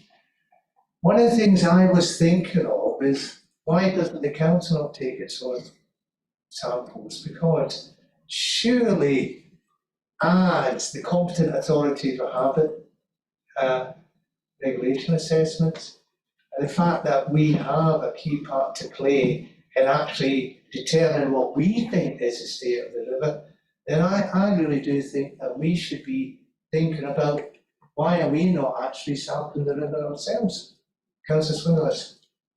Yeah, the data quantity and quality is improved. It may not be sampling everything that we need, and I think a lot of the problem is about this, the point that Simon was making earlier about whether we're testing the right thing, whether the solid reactive phosphate versus total phosphorus, which is the preferred metric for Refocus, is to look at the total phosphorus. But along with the hundreds of citizen scientists, we've also got, I think last year there were 12 SOMs continually monitoring and auto samplers in the river from the Environment Agency, and the Wise Foundation also have SOMs in the river monitoring. So there is a lot of monitoring, a lot of data coming out now. Probably Simon would know the ins and outs of that if he's still on the call. Yeah. So I don't think we need to do that. But if we go back to what you said, Councillor Swinnerless, about getting the focus on the right problem, when we talked about legacy P and the subsoil, leaching through it because of the porousness, I mean, that needs to be tested, surely. It does. I think soil testing. Why can we not do that? Well, soil testing would be of enormous benefit if we could test for more than Olsen. So Olsen is available, and we need to be able to see what's going on underneath that. And definitely, I think there would be a great deal of benefit to that and understanding the contribution of the legacy P. I think we've been testing land drains and to sort of see what's coming out of that, and that has kind of confirmed what we thought about it, but we could do more in that. I think, Simon, do you want to say anything about monitoring data? Simon, do you want to yeah, we're trying to understand this problem. So what Refocus did was they showed the build-up of phosphorus in soil pore water in phosphate-rich soils. The question was how much of that was leaching through the land drains. An Environment Agency funded project that the Winehouse Foundation has run with some farmers. We've started to see a very clear correlation between soil P indices and the amount that's leaving through the land drains. But only 1/10 of what's in the soil pore water is actually going out through the land drains. Also, the heavier the soil on the clay soils, even less is leaving through the land drains to almost zero. Actually, the clays are still holding on to it. So the pathway of loss of this legacy build-up, this considerable legacy build-up that's occurred over the last 40 years in our soils we are starting to understand it now, and it's feeding into a DEFRA project for a phosphate balance calculator. And from the learning we've got with the land drains, we'll be able to identify which are the soils where we need to focus on getting phosphate application and export into balance. Because and I can see a pathway for dealing, a science-based pathway that the farmers are aware of and the farmers are engaging with, to getting better, to putting in place the appropriate mitigation to if not get ahead, certainly mitigate the loss of the legacy phosphorus. The other thing is that most of the legacy phosphorus that's coming out through land drains is coming out in the winter, which is when it's biologically inactive. And if it's flushing out to sea, then that's basically, we can park that. But we're trying to, it is complicated in the environment, but I think the message here, it's complicated in the environment. There's a lot going on. We're starting to understand the problem. The farmers are engaging, solutions are arising. I think we've got the legacy one getting into a place where we need it to be. There is a more fundamental issue, which is manures and manure management, and that's the one that we need to focus on at the moment. Yeah, and I was just going to go on to that as another recommendation. Can I ask you this question then, Simon, before we go on to Rachel? Is there no role for the council here in collecting its own evidence of what's happening? We don't have enough data. The problem we've got is that the analyzers that allow us to record phosphate and other forms of phosphorus cost about £40,000 to install and cost about £20,000 a year to run. They're the only way that we can get continuous data on the phosphorus components and also on ammonia and various other things. The Environment Agency sondes do not record phosphorus or total phosphorus or phosphate, simply because you can't. You need a chemical analysis process to drill it out. So you need to put a lab on a riverbank, which is why they cost 40k. We've only got one operating in the Y catchments on the Eithne at the moment. We've got 3 in the Us catchment that are funded by Dŵr Cymru. They are, if the council, I would love to have one on the lug. I would just love to have one on the lug, simply because they give you the continuous data set that allows you to see when it's coming in. Is it coming in associated with high flows, in which case it's mostly coming in through soil loss? Is it coming in, are numbers building up in low water, which then shows you that the sewage works are having a disproportionate impact? You can get so much data in terms of determining what the solution is by putting these bits of kits in, but the barrier on them at the moment is cost, because they are expensive to buy and expensive to install. Can you just describe, it's a data analyzer kit, is it? Basically it's a lab on the riverbank. You have to top it up with reagent once every 2 weeks. It gives you a continuous data feed, but it has to heat up the sample and then treat it with sulfuric acid to be able to extract the phosphorus from it. So it is a laboratory on a riverbank, basically a remote laboratory. So what's it called? They're called analyzers. just analyse it. Members of the committee, when you talked about the council taking its own samples, there's a potential for us to be involved in funding some of these analysers ourselves. Isn't that true, Simon? An analyzer on the lug would inform any plan would massively improve the efficacy of any plan to bring the lug back into favourable condition. It would allow you to drill down into it would allow you to target actions at causes. Fine, I had a recommendation there already, but might have to adapt it. I know, Rachel, you've been waiting patiently, but I'm just going to bring Just a very quick one. Very quick. We know that the moratorium on development in this low catchment and part of the wide catchment has cost the GDP of this county hundreds of millions of pounds, and cost the council itself many hundreds of thousands of pounds in lost income. So the cost of one or two of these devices no longer looks that expensive. Yeah. On the lug, particularly, we'll look at that in terms of recommendation, members, because I had a general recommendation on the council being involved in water sample analysis, but that looks like a much more positive development. Rachel? Chair, I think that, you know, a recommendation about exploring with others, because Welsh Water do have funds that we can tap into, and there are other, you know, organisations that potentially could fund this.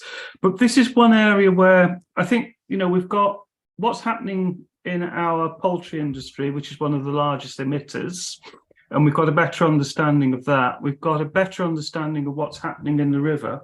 One area where the council has been influential, and I think this is part of our softer powers, is that about 15 months ago, we brought together the farming community, we brought together the Scottish Rural College, we brought together DEFRA, we brought together Natural England, the Environment Agency, to actually do some detailed work on what the issues were to do with soil.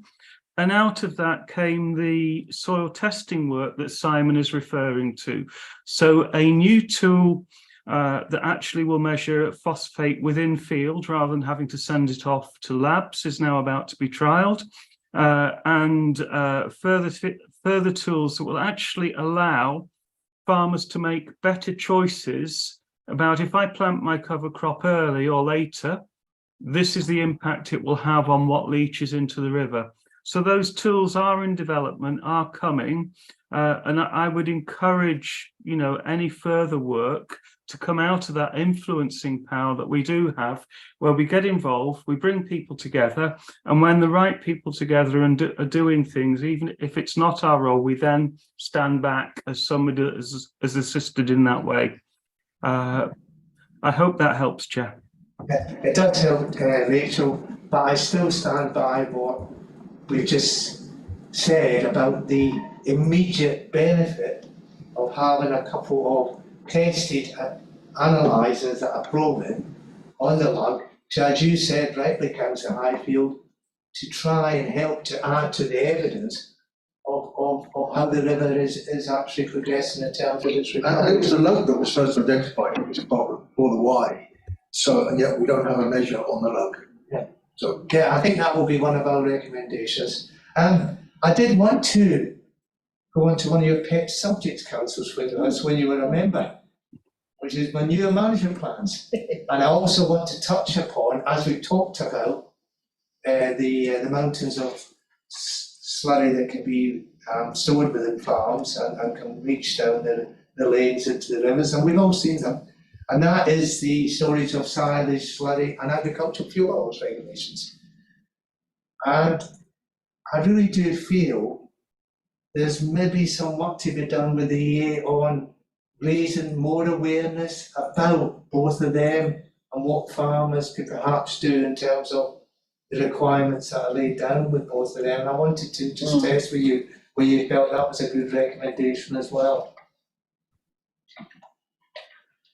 I do. I think that it's always been very clear that, and again, this is a bit of an issue because it's a cross-border river. So you've got EA on one side and NRW on the Welsh side, and then we need to have something that resembles a regulatory floor So you know that this is what you know, this is what you can't do.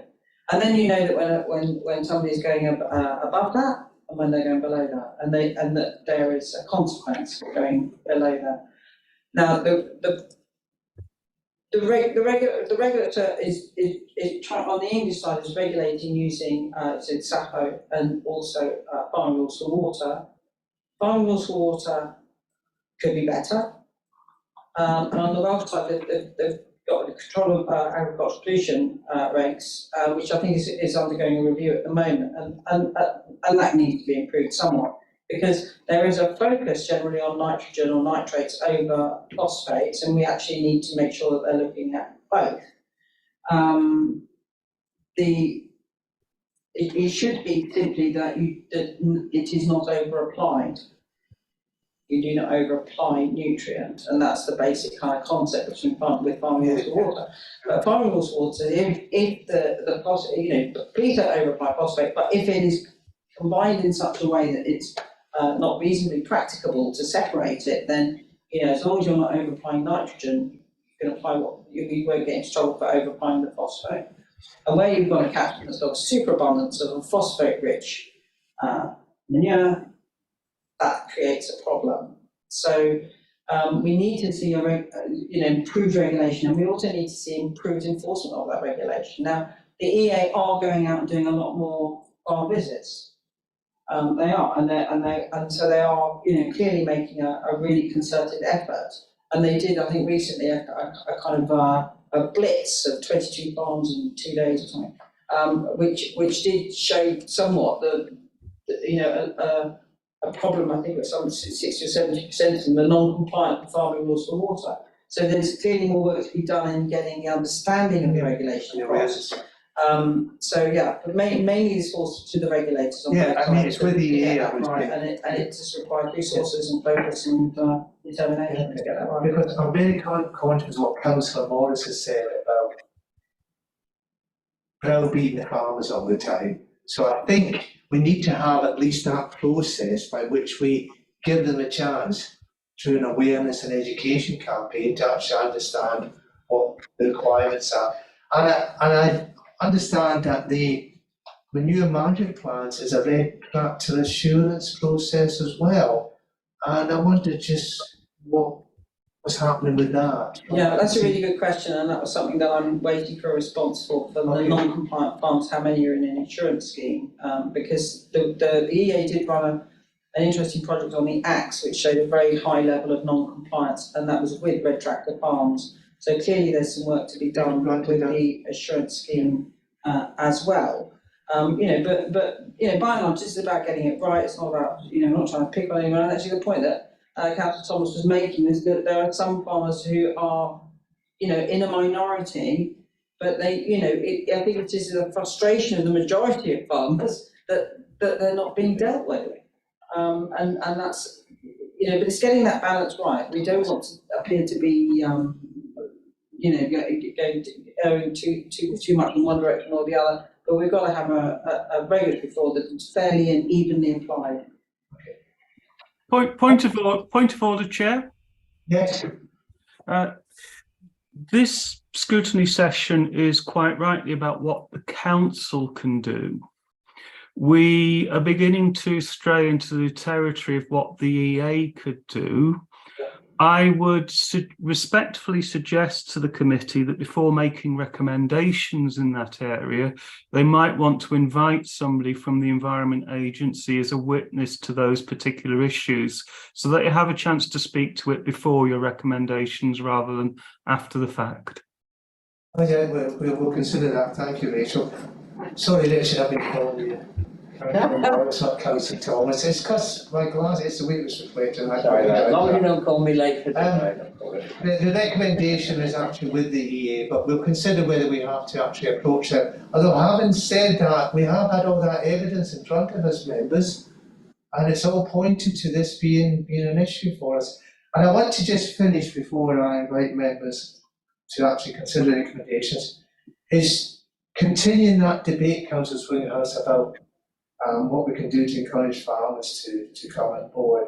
There's this idea of catchment sensitive farming, And I just wondered whether a recommendation where we suggested that the council sponsors some sort of kite mark policy to highlight locally sourced food that has been grown with a catchment sensitive approach, farming approach. I think that would be positive as well. And that's one of the things I like to. Councillor Thomas. I totally agree with that, because awards, we have awards for our health. Yes.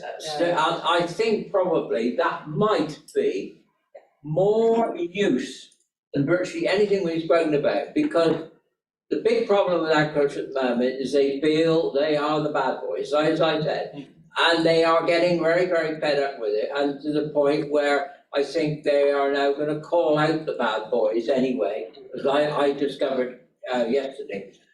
But actually, for the council to have an award scheme for the farmers who are doing it to whatever standards, I think would be a hell of a good idea. And to have a kite mark that is actually on the goods that they are selling. Totally agree. Totally agree. I'm sorry, Councillor Perry, I'm going to bring in Councillor Heathfield first. It's just that I keep having to look at the screen as well. Councillor Heathfield.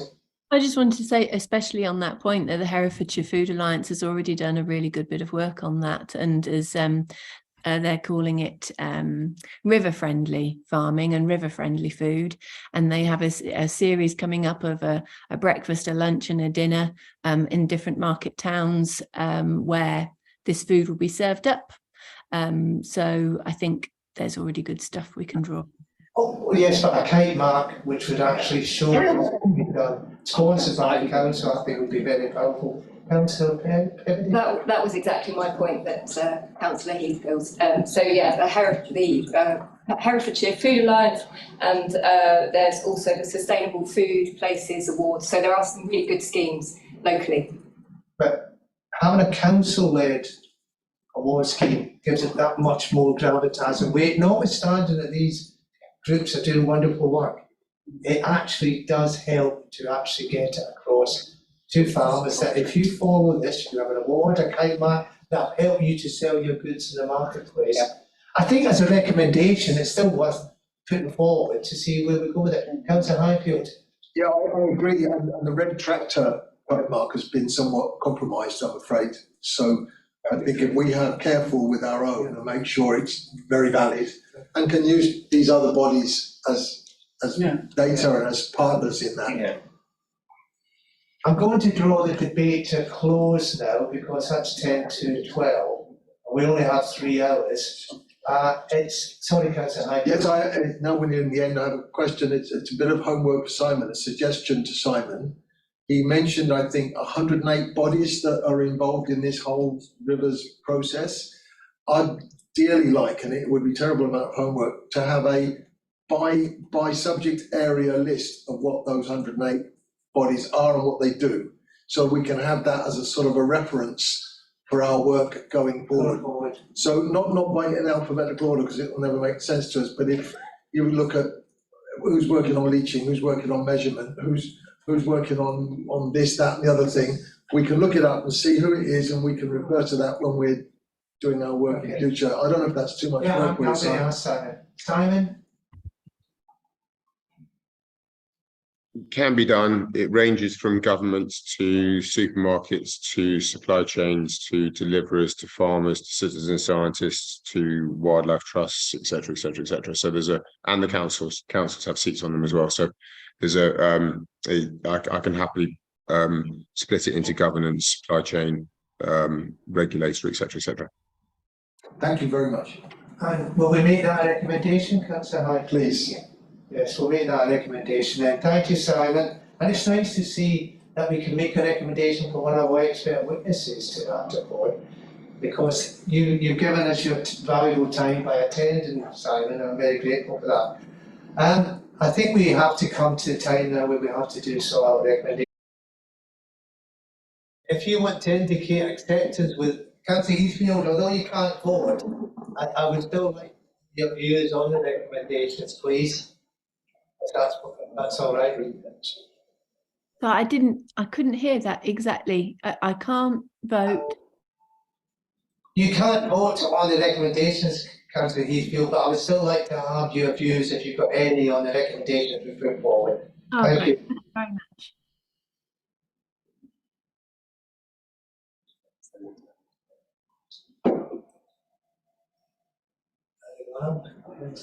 Just I was doing that, so I'm going to see them in a minute.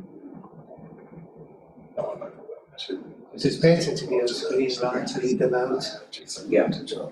It is, I know that.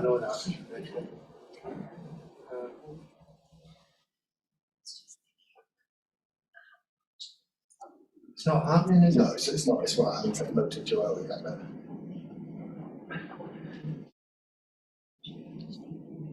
It should hopefully come through. Should you just turn it down? Put them up. Sorry, Yeah. that was me. Like a contract in this area. Yeah, we can do. And I mean, I can do the same with children and young persons, which is extremely important. What in the government's on as well. That's related to. And that's got a subsidiary. That's part of it. It can't help. Oh, is that them now? Yes. There we go. Do you want to read them out? Or do you want me to read them out? I'd be lucky to read it on that. So she chairs it. Right. She said. Yeah. I'll start reading out each one. If you've got any comments, I'll wait after each one just in case you've got any comments, members, including Councillor Heathfield.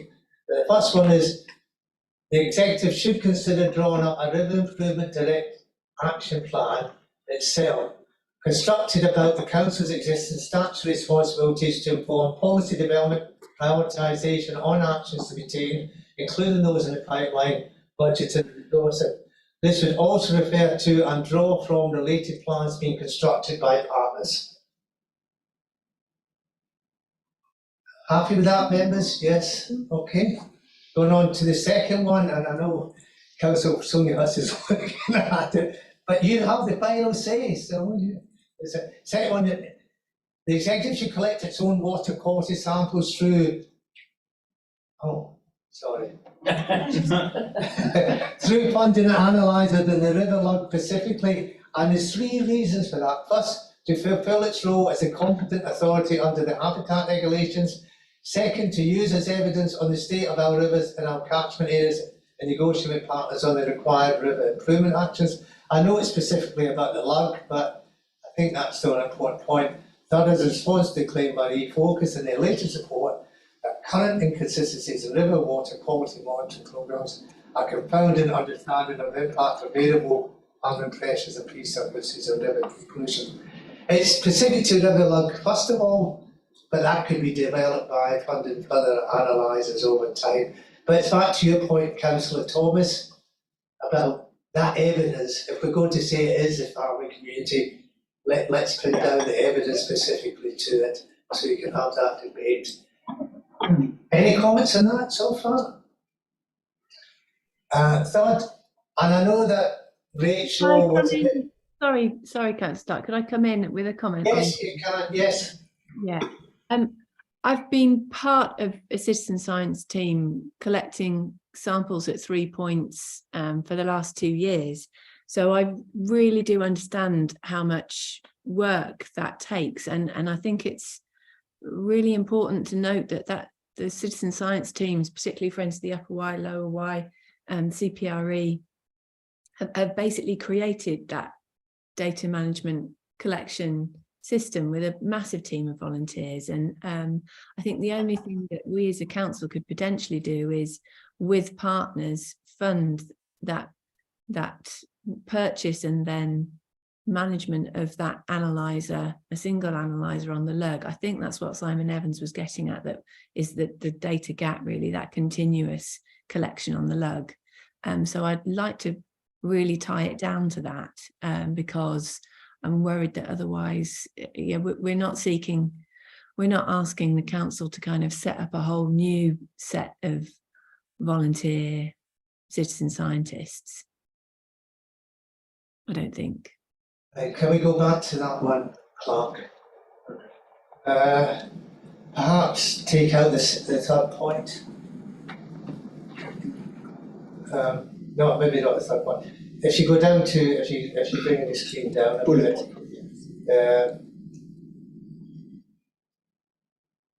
perhaps we could just leave it with the first justification and leave the other two out. So we would simply say, Councillor Heathfield. I think it's fine for those, you know, the first, second and third reasons for doing it, but I just wonder whether, rather than it's collecting its own water quality samples, it's just, you know, with other funding partners, ensuring that there is an analyser on the River Lug as soon as possible. Or more direct than that, the executive just simply saying the executive, or you're worried about who's going to actually analyse the data from these analysers. Well, yeah, because it's installing it, but then there's the annual management of it. So I think we do need to explain that there'll be partners in that work. Fine, okay. Okay, fine. Well, shall we change it a lot to make that better? Could you just put the open sentence, executive should collect them? Executive should collect its own water quality samples through funding with partners of. The executive should reinforce the collection of water quality samples from the River Lug through funding its own analysers. Well, I think we're keen to capture the fact that it would be with part of the funding would be, ideally there may be other people who can contribute towards it. Yeah, but who's actually paying for the analysers? Well, the council potentially and partners. No, well, not so. Well, my understanding was that it was the council along with any other people who had available funding to contribute towards it. And you just want to say the executive with partners?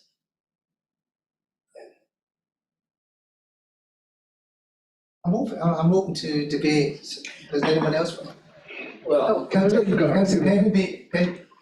Well, actually, I was just going to reiterate Councillor Highfield's point that it was in relation to the cost of, or the implied cost of not having the correct data and making judgments and decisions based on sort of not entirely quantified data. It would be sensible to actually invest the money in making sure that we've got absolutely the right figures.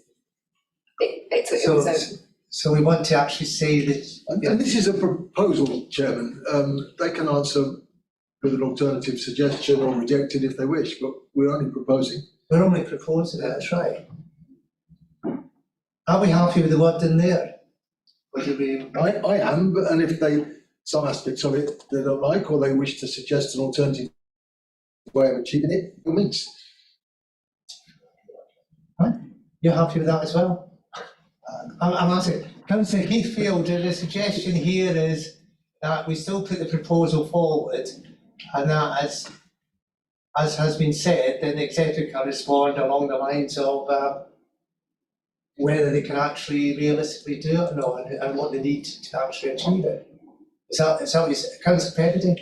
I do agree with Councillor Heathfield that there is absolutely no point us undertaking or even suggesting or recommending that we undertake work that is already being done by a huge volunteer force. So it's about how we can support that work, I think, rather than supplementing it.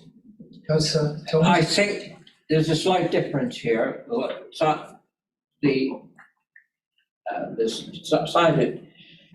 Their organisation are going and testing in various places. What we're talking about is a testing apparatus which is constantly giving us information, which putting together then the levels of the lug at the time, etc., is totally, well, I say totally different, but it is very different.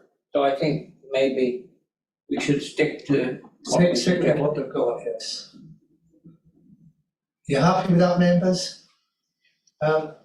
Councillor Heathfield, unfortunately you can't vote on this, so, but we can see what happens at the end. Can we go into the third one then? Yes. Yeah, related screen. With the, I mean, I know that Rachel Joy was concerned that why don't we engage the EA and talk with them first before we put this recommendation forward. But I can assure you, and Councillor Swinglehurst will agree with me, that we have spent years debating the new manual plans, from the task and finish group and climate change right through. So we haven't got to this point today, we got to this point after 5 years of debate. So while I understand why Rachel is concerned that we will need to engage with the EA on it, that's exactly what the recommendation says. So it's up to the executive to go to the EA and say, look, we've had this recommendation, we'd like to talk with you about it and see how we take it forward. So it's with the EA. An awareness engagement campaign should be run within the livestock and agriculture sector, covering manure management plans and compliance with the requirements of the storing, silage, slurry and agricultural fuel oil regulations. I'm looking to you, Councillor Thomas, particularly. Is that okay? I would think that would be, yeah, That'd be absolutely fine. They wouldn't object to the farming? No. Okay, fine. Fourth one, and this is the one around this kite mark. With livestock and agriculture producers, the executive should explore the value of a kite mark designation for local source projects to indicate they have come from catchment sensitive farming practices.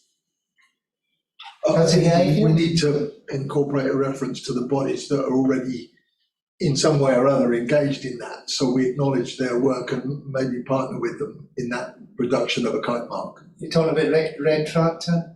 No, not Red Tractor, but what's the name? Herefordshire Food Alliance. Herefordshire Food Alliance, and there's another one. They're doing stuff on it already. Okay. Right. So maybe we should acknowledge that we would, coordinate with them. But we'd give it more authority as a council kite mark. Yeah, well, we can add a sentence there if you want.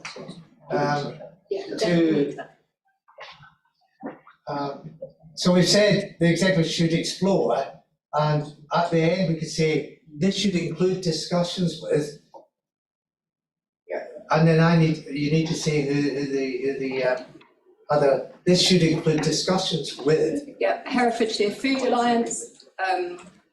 I mean, that would be one organisation that we should certainly consult with in terms of their findings already. Okay, this should include discussions with Herefordshire Food Alliance. Anyone else? Off the top of my head, no. Helen might have a better idea. But Councillor Heathfield is still there? No particular other things there. Well, what we say then, discussing with Herefordshire Food Alliance and any other interested parties, okay? All right. Okay. This is important because we've got to have, as a first meeting of the committee, something concrete to come out of it, that we could show that we've added value. And the final one is that the executive should push strongly through the existing Cabinet Commission for the proposed SOS-led plan for the River Wye to include a glide path to a water protection zone if all voluntary arrangements fail to achieve river recovery. This is exactly the same as what's happening in Poole Harbour, where you're not saying you will get to a water protection zone, although I think all members know my passion about that being probably the solution at the end of the day, since I put forward the motion in January 2022. But it does actually recognise that if we don't get to that point, then that regulatory framework will then need to be taken seriously. It's just a way of focusing action on the voluntary arrangements to give them more drive and to hopefully give them more immediacy. Members, have you got any points on that one?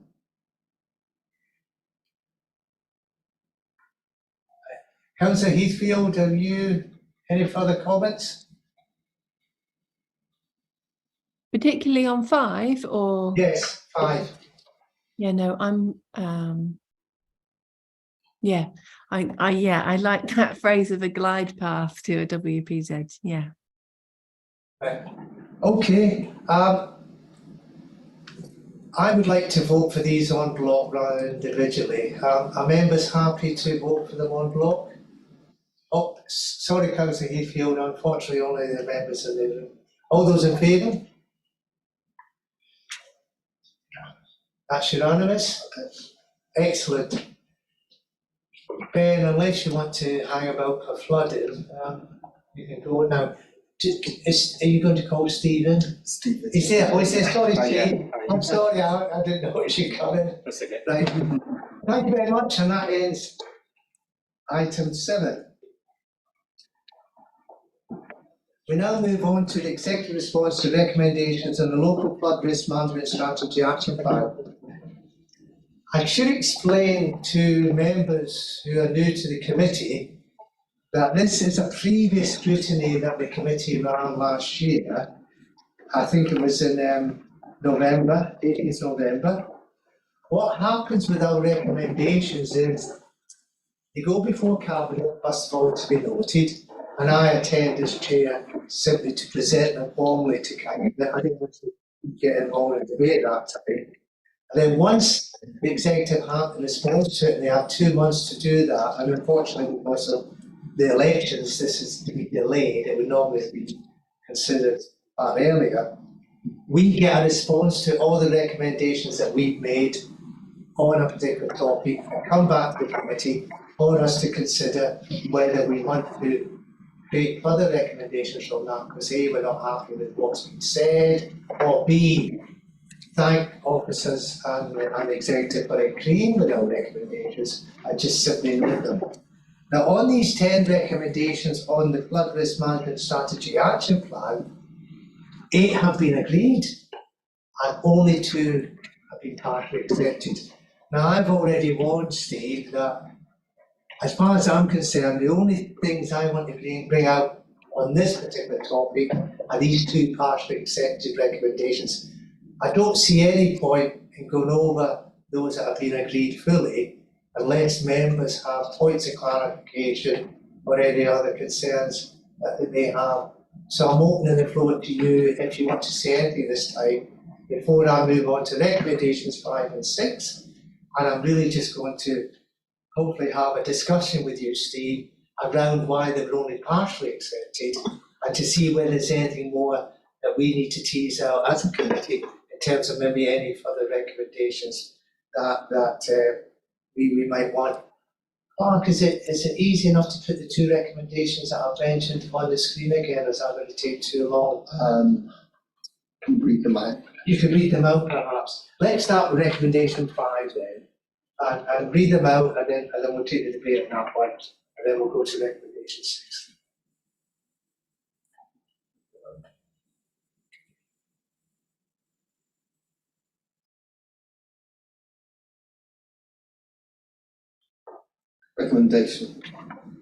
Recommendation 5 was that the Cabinet make sure that the local plan is integrated and informed by a new food risk management strategy and up-to-date food risk mapping data and analysis.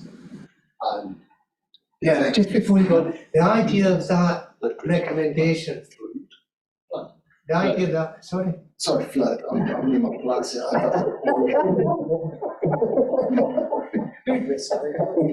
Thank you. You've got lunch on your mind, that's why.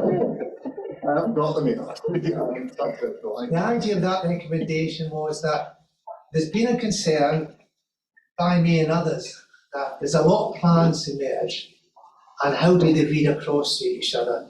So the idea of that recommendation was to say, how does the flood risk management strategy action plan read into the local plan that we're reviewing at the moment? The local plan that has been reviewed, you know, the period from 2021 to 2041, although we're already past 2021. So the concern of the committee was, is that action plan on flood risk management being picked up? Because obviously, when you're looking at where development can take place, you're obviously looking at where the biggest flood risks are. Can you then give us a response? Sorry, Clark. Yes, the response was partially accepted, and it was the Department for Levelling Up, Housing and Communities has recently consulted on the Levelling Up and Regeneration Bill, reforms to national planning policy.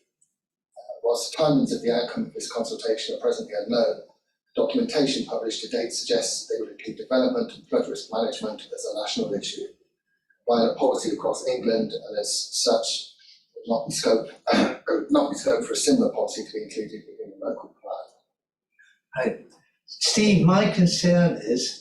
There was a little bit more, Oh, sorry. there's a little bit more, sorry. The local plan will still define the up-to-date extent of the land at risk of flooding, which may well include sources of flooding over and just Environment Agency flood zones. And this is the area where the backup policy will apply. Strategic flood risk assessments, both at P and site level, will be important in this process. As set out in the response to Recommendation 8, the Herefordshire Local Flood Risk Management Strategy will provide part of the evidence base for the preparation of the policies of the local plan. I understand, Steve, why we keep using what's happening in Whitehall as a reason for perhaps not having a complete hand here. But members, we are a county afloat with rivers, and often we are afloat. And one of the concerns I've got is by relying on national government guidelines, it may not take, Steve, into account the specific topology of Herefordshire, and particularly the fact that we have so many rivers crisscrossing Herefordshire, and it may be that we need something specific in our local plan to deal with that. I mean, I'll come back to you, Councillor Swinton. I just wanted to test, Steve. Yeah, whether sure. you thought that was a fair point or not. No, absolutely. And I guess the reason really for it saying that it's partially accepted was because of that national picture. In the meantime, I've been talking further with Sam Banks, from the planning team, and Sam's provided more of an update since. But I guess the important thing really is that our local flood risk management strategy will obviously provide part of the evidence base for the preparation of the policies of the local plan, and I don't want to lose sight of that. But what Sam has set out, and I'm going to just read this, what Sam's provided. The draft local plan contains policies to ensure that the effects and climate change and flooding risks are recognised, considered and managed. There's specific policies as well as the specific area play shaping policies have been drafted to address these issues. These may need to be reviewed if a flood risk policy is included within the National Development Management Policies as part of the Levelling Up and Regeneration Bill and changes to the National Planning Policy Framework, which are expected this autumn. So the local plan, it's going to define the up-to-date extent of the land at risk of flooding, which may include sources of flooding other than just the Environment Agency flood zones. And this is the area where the national and local policy will apply. Strategic flood risk assessments, both at county and site level, will be important in this process, and the Strategic Flood Risk Assessment Part 2 is currently being commissioned. And Sam's work as well will be underpinned by our local flood risk management strategy as well. Okay, thank you, Steve. Can we make sure that update is included in the minutes, Clark? Because I think that's very important. Can I come to you, Councillor Swinton, now? I know you're not the lead on flood. I can understand that our flood risk management strategy action plan is going to be used as an evidence base to inform the local plan. What I'm concerned about, because I'm not even happy with the Environment Agency flood mapping anyway, I'm not sure they've got the zones right. I did raise it before. I did ask the Environment Agency to review it.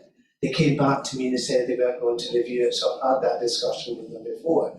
So I'm very concerned that even with this evidence base that we've got, even with the current Environment Agency flood zone mapping that we've got, that we are still not pinpointing down the real risk from flooding in specific areas in Herefordshire.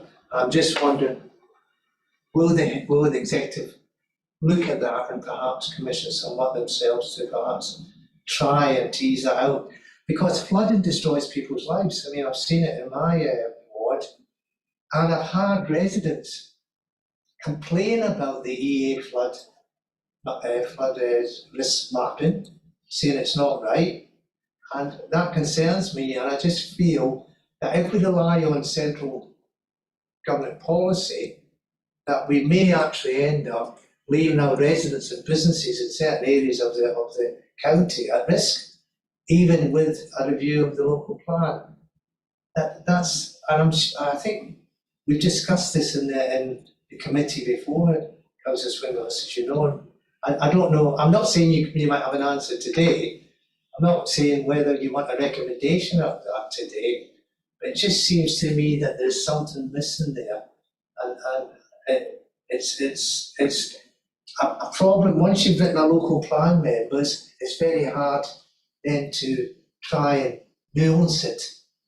I mean, it's very difficult because that sets out the development policies for the next 20 years.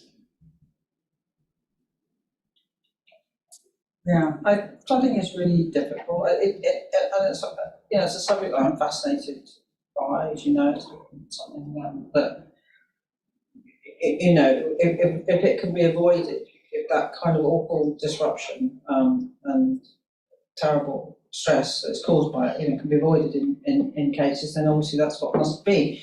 Got flooding from, I suppose we tend to look very much at riparian flooding and not enough, in my view, at pluvial flooding, surface water flooding. And so I would like to just make sure that we've got those covered off equally. And in planning terms, and indeed, I was curious. I was trying to get what is the future mapping, as it were. So we've got flood mapping. So this is the extent of the floods known about, but you have to future-proof that. We know with climate change we're going to get more and more intense rainfall. The current benchmarking for that is that for residential property, 1 in 100 years plus 80%. So that's, but it'd be interesting to see that on a map. Like, what would happen if the Y had a 1 in 100 year flood event and you added 80% on top of it? What would that look like? And what would it look like if it was surface water, or what would it look like? And we have to think. What Simon was talking about, systems thinking. Flooding requires systems thinking. It requires a really integrated approach. Whether you're talking about the uplands and sheep and stubble turnip or whatever, whether you're talking about floodplain in the lowland, this all requires some deep thinking, and planning plays a part in that. So definitely, in terms of the local plan, I'd want to see that we're fully sighted on that. But Steve's quite right. Where you've got national policies, chugging around you've got to comply with that. So that's we've always got to keep an eye on that and integrate it and work with it. Members, Councillor Thomas. I had my first meeting of the planning. I had to try to stop a plan of a house that was going to be sitting in floodplain. I presented evidence that it was, but if you look at the EA map, it said, oh no, it doesn't flood. So I have had a look at quite a few of the EA maps in areas that I know well, and it's based purely upon height above sea level, contours. So what they're not taking into consideration, which is what's just been raised now, is this flood that comes down from higher ground. So it may well be 20, 30 feet above, but the point being is that quantity of water that's coming off the fields, coming off the hills, is totally making bunkum of the EA. As I said, we had another planning at Kingston where the EA said the flooding came to a certain level of these houses. Yet two people that we spoke to who had been in Kingston, probably at my age, a long, long time, I've never seen it flood there. And in the last 20 years, we've seen two very, very major flooding. So it is a problem. We're right. Councillor Spindler is right. The EA is out of date. Yeah, out of date. To support what Councillor Thomas is saying, there was a series of meetings recently for the flood plan for Eardsley, and that's now seeking finance. But were it not for local knowledge, which is voluntary and didn't have to be there, but the local knowledge was terrific, the plan would have been awful. there were all sorts of corrections made to their outline plan that they were going to introduce for that. And it's only modified because local people were extensive. I said, no, that's not like that. And that drainage ditch doesn't go there, it goes there and so on, right? And the other side of that thing was that they weren't apparently allowed to talk about slowing. It was all about rushing the water through the village, right? It's going to arrive in the village there, so how do we get it out the other end? They weren't allowed to talk about slowing down the arrival of that water. There's a huge catchment area to the high ground to the west, all farm areas, with uncountable number of streams that lead into the main stream. And there's no talk at all about, well, maybe we could slow it down so that it doesn't rush into the village all in one go, which is all about something you mentioned as well. So I think there are restrictions on the way this system is working at the moment, because that particular scheme is going to cost a lot of money. I assume it will get funded in the end, but it's going to cost a lot of money. And when you spend that money, you've got to get it right. And had it not been for those local people, it wouldn't have been right. And you can't rely on that being the case every time. They're only volunteers. Is there a further recommendation out here I'm just trying to think about, which we have to put to the executive, we can't put to the EA because we've already been told they won't review it. But is there something around asking the executive to reassure themselves, that any review of the local plan takes account of all the flood risks, both pluvial and pluvial, specific to Hertfordshire. I know it's a big recommendation, but I really do think we have to have something like that. Can we just read that back once you've got it, okay? I hope you don't mind, Steve. I know you've done a great job in coming back here, but I just feel there is still something there. Yeah, we can continue. And then you can have a look at it again. I think it's a fair challenge, really good.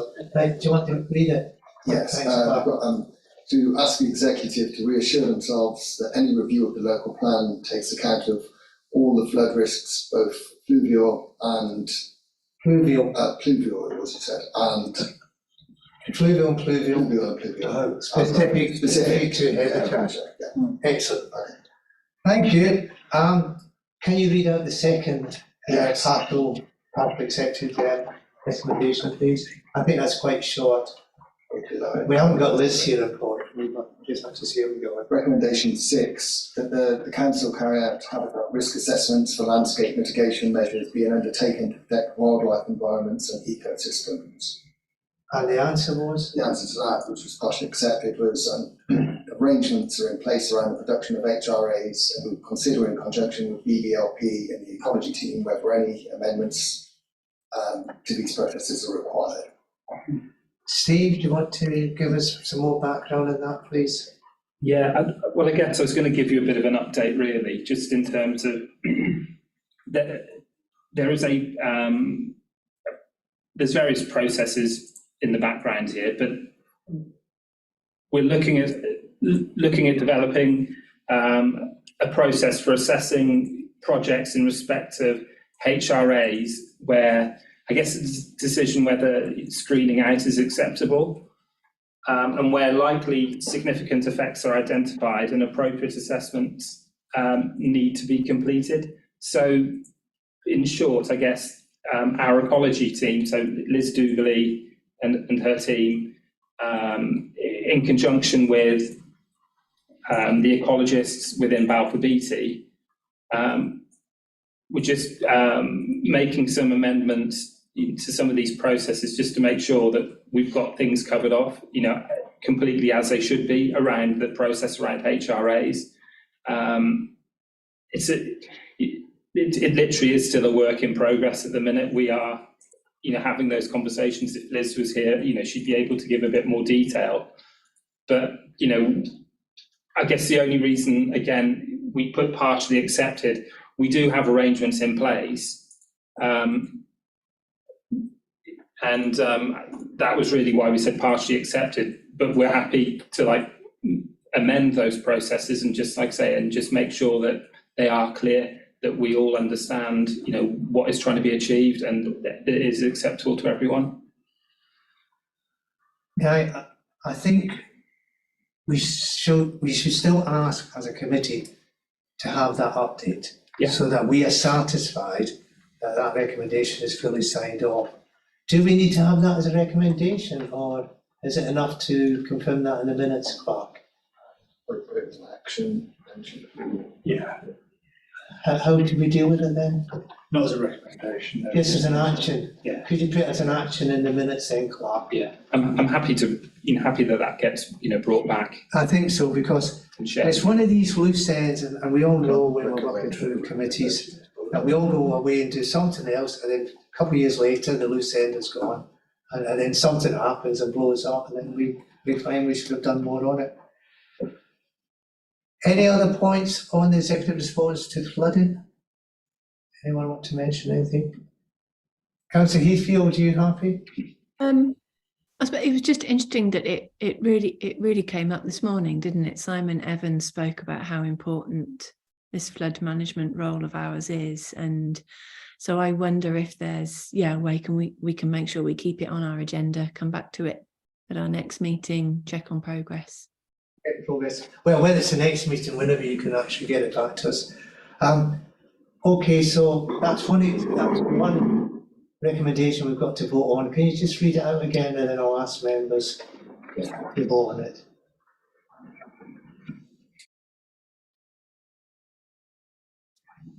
So the recommendation provided was to ask the executive to reassure themselves that any review of the local plan takes account of all the flood risks, both pluvial and pluvial specific to Herefordshire. Yes. All those in favour? Thank you. That's carried unanimously, and thanks very much. Thank you, Steve. That was short and sweet, but because you were so kind to us with your response. Okay. It's not always hurt. Have a good day. All right, thank you. Thank you. Okay. Councillor Swingers was only going to review our work programme now as the next item. It's up to you if you want to stay or if you've got other things No, to actually, do. I'll stay, I'll stay. Stay, just to hear the Yeah. debate. Yeah, because it is going to be a debate around the NMB as well. Yeah. So, item 9 is the work programme. At the planning session we had, I don't think everybody was there. The one issue we had around the work programme, we've got 3 main topics. We've got the Environment Act 2021 in November, and it was agreed at the planning meeting that was probably the right time to have that. But we had real concerns around the Nutrient Management Board and the governance review of that by EA. So we had a debate whether we should switch the net zero target topic that we were going to discuss in January with the Nutrient Management Board topic we're going to discuss in March. And there was some feeling, particularly, I think, both by myself and you, Councillor Highfield, that subject to what Councillor Swinglehurst might say, that we should switch the NMB to January and leave the net zero targets to March, because then we would have a much better picture on the net zero targets as well. Do you want to add anything to that, Councillor? No, that sums it up, yeah. Yeah. Councillor Swinglehurst, would you have any problems if we promoted the NMB topic to January rather than March? Because I know you're worried around the timing of when you might have something from the NMB. No, that's fine, because that won't be settled, if it settles, until the October meeting anyway. There may also be an opportunity to look at, I mean, if the plan from DEPA has come through, the Secretary of State plan. Yeah, but you'd want us to look at that as well. Well, we'll be guided by you if that does come through. You could kind of say, well, it'll be coming around the Nutrient Management Report. And, so we could add that to that debate. Yeah, I mean, if it's come through, it would be a very current thing to look at. Yeah. Okay, so as far as the work programme for this year is concerned, it's Environment Act 2021 will be our main topic in November. In January, it will now be the Nutrient Management Board, so please note that, although it will be, we will put down an amended work programme, won't we? And then in March, it'll be the the net zero targets. Everyone content with that? That's good. And we will amend that. I'm content with that, but will we have the bones of a net zero plan by then, Councillor Swinburne? Do you know? Yeah, absolutely, we've got an answer. Okay, great. Well, we're giving them an extra 2 months, Councillor Highfield. What do you want to give them? Give them another year. I happen to know how many things Councillor Swinglehurst is involved in, so I'm very conscious of not overloading her, although she seems to thrive on it. Yeah, you're very kind. I think that's very kind of you, Councillor Highfield, and I do appreciate Councillor Swinglehurst has got a huge portfolio there, and I do appreciate that as well. Chair? Yes? There are a couple of other items that have sort of popped up in the correspondence that the committee need to make a decision on. Right, away? Yeah, sure. First of all, the council has a minerals and waste local plan, separate to its own planning local plan, which will be going through to council in March later this year. The officers have brought this to me and asked whether or not the committee would like to scrutinise this document before it goes to council. And in doing so, caveated that whilst you can't scrutinise it, there isn't really much you can do about it. There aren't really any amendments you can make to it at this late stage.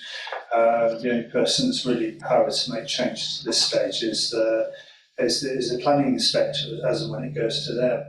But nonetheless, she's asked the question, and it might well be that you would prefer to receive a briefing on it rather than it coming to the committee, or you don't want to look at that at all, in fact. The second item. So just before you go on, I'll give you an update.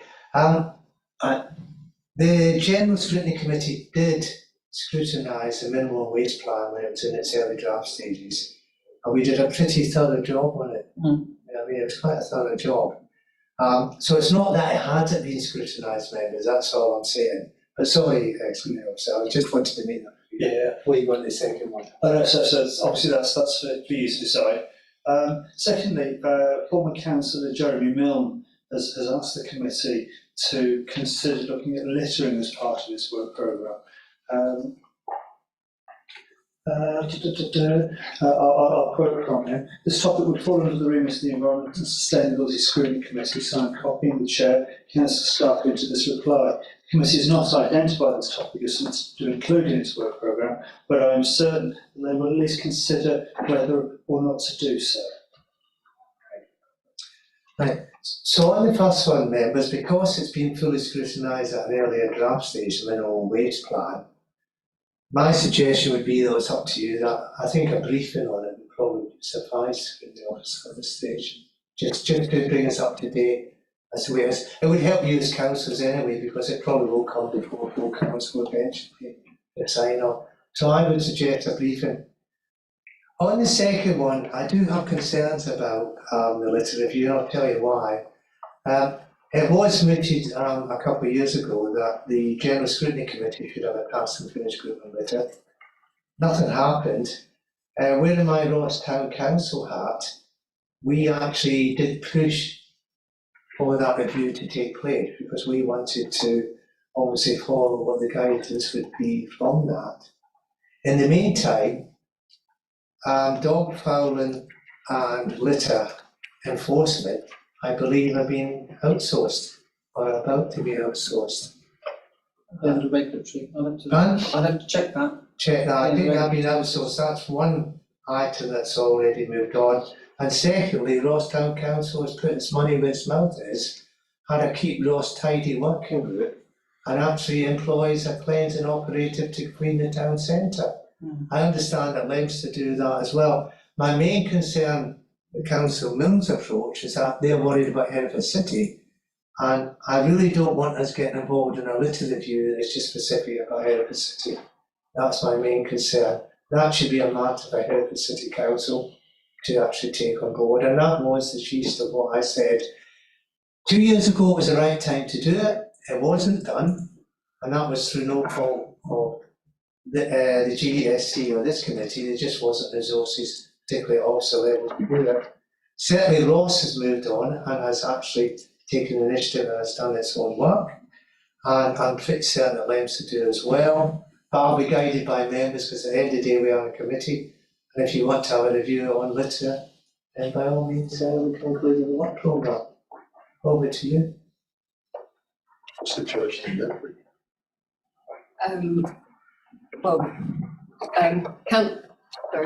Councillor Highfield has just asked what the situation is in Ledbury, and all I can say is that we haven't employed a cleaning operative as you have, but we've got a really strong volunteer workforce who do a lot of that. To me, that seems one thing worth looking at is how effective those volunteer groups are, because it seems an obvious way of getting people to really engage in looking after their own environment as well. Thank you. We also have a voluntary group on top of the cleansing operative who actually helps to clean those. And I know at least one of my parishes has got a volunteer group, and I haven't asked about the other parishes, so maybe we could inquire what's going on at a local level, because I'm not well enough informed about what they're all doing. All right. I agree totally that it's far better to let local people deal with their rubbish, because where the pride comes out and they start to improve their own environment. So what's your conclusion here? Are we going to park this and then perhaps have a discussion sometime and what it looks like out there in terms Can we find out what's going on in our areas? Because I'm not sure we're well enough informed. Yeah, okay. And then we can report back to you at one of our informal meetings. And then you can decide whether to insert it in the work programme if it's not being solved. Right.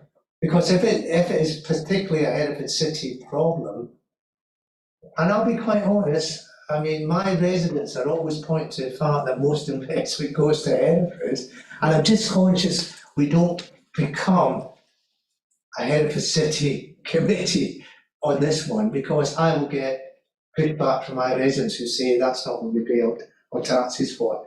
I do appreciate where Councillor Mills had come from. He is quite right to say we did have this on the books, but for one reason or another, the task and finish group was never taken forward, and we have moved on now. And I think we have to look at it in that set of circumstances. Councillor Pemberton. Certainly, one thing I think the council absolutely shouldn't be paying for is cleaning after people who drop their own rubbish. You know, that's more about enforcement and education, but it's certainly, I would say, it's not the council's job to pick up after people who can't look after their own environment. Well, I think the decision there, as Officer, is that we will pick it up at one of our planning meetings, perhaps the next one before we discuss the environment. I'll let Councillor Mill know that, but that, I think the feeling in the committee is probably not really one that we're going to necessarily give priority to at this stage. Okay, noted. Okay, thanks. Thank you for that. And that just leaves me on to item 10, which is the date of the next meeting. And that is the 27th of November, when we, as I've said, will discuss the Environment Act 2021. Thank you all for attending. I noticed that quite a few from the Zoom have left, but Councillor Heathfield is still there, so thank you, Councillor Heathfield, for staying with us. Thanks so much for involving me.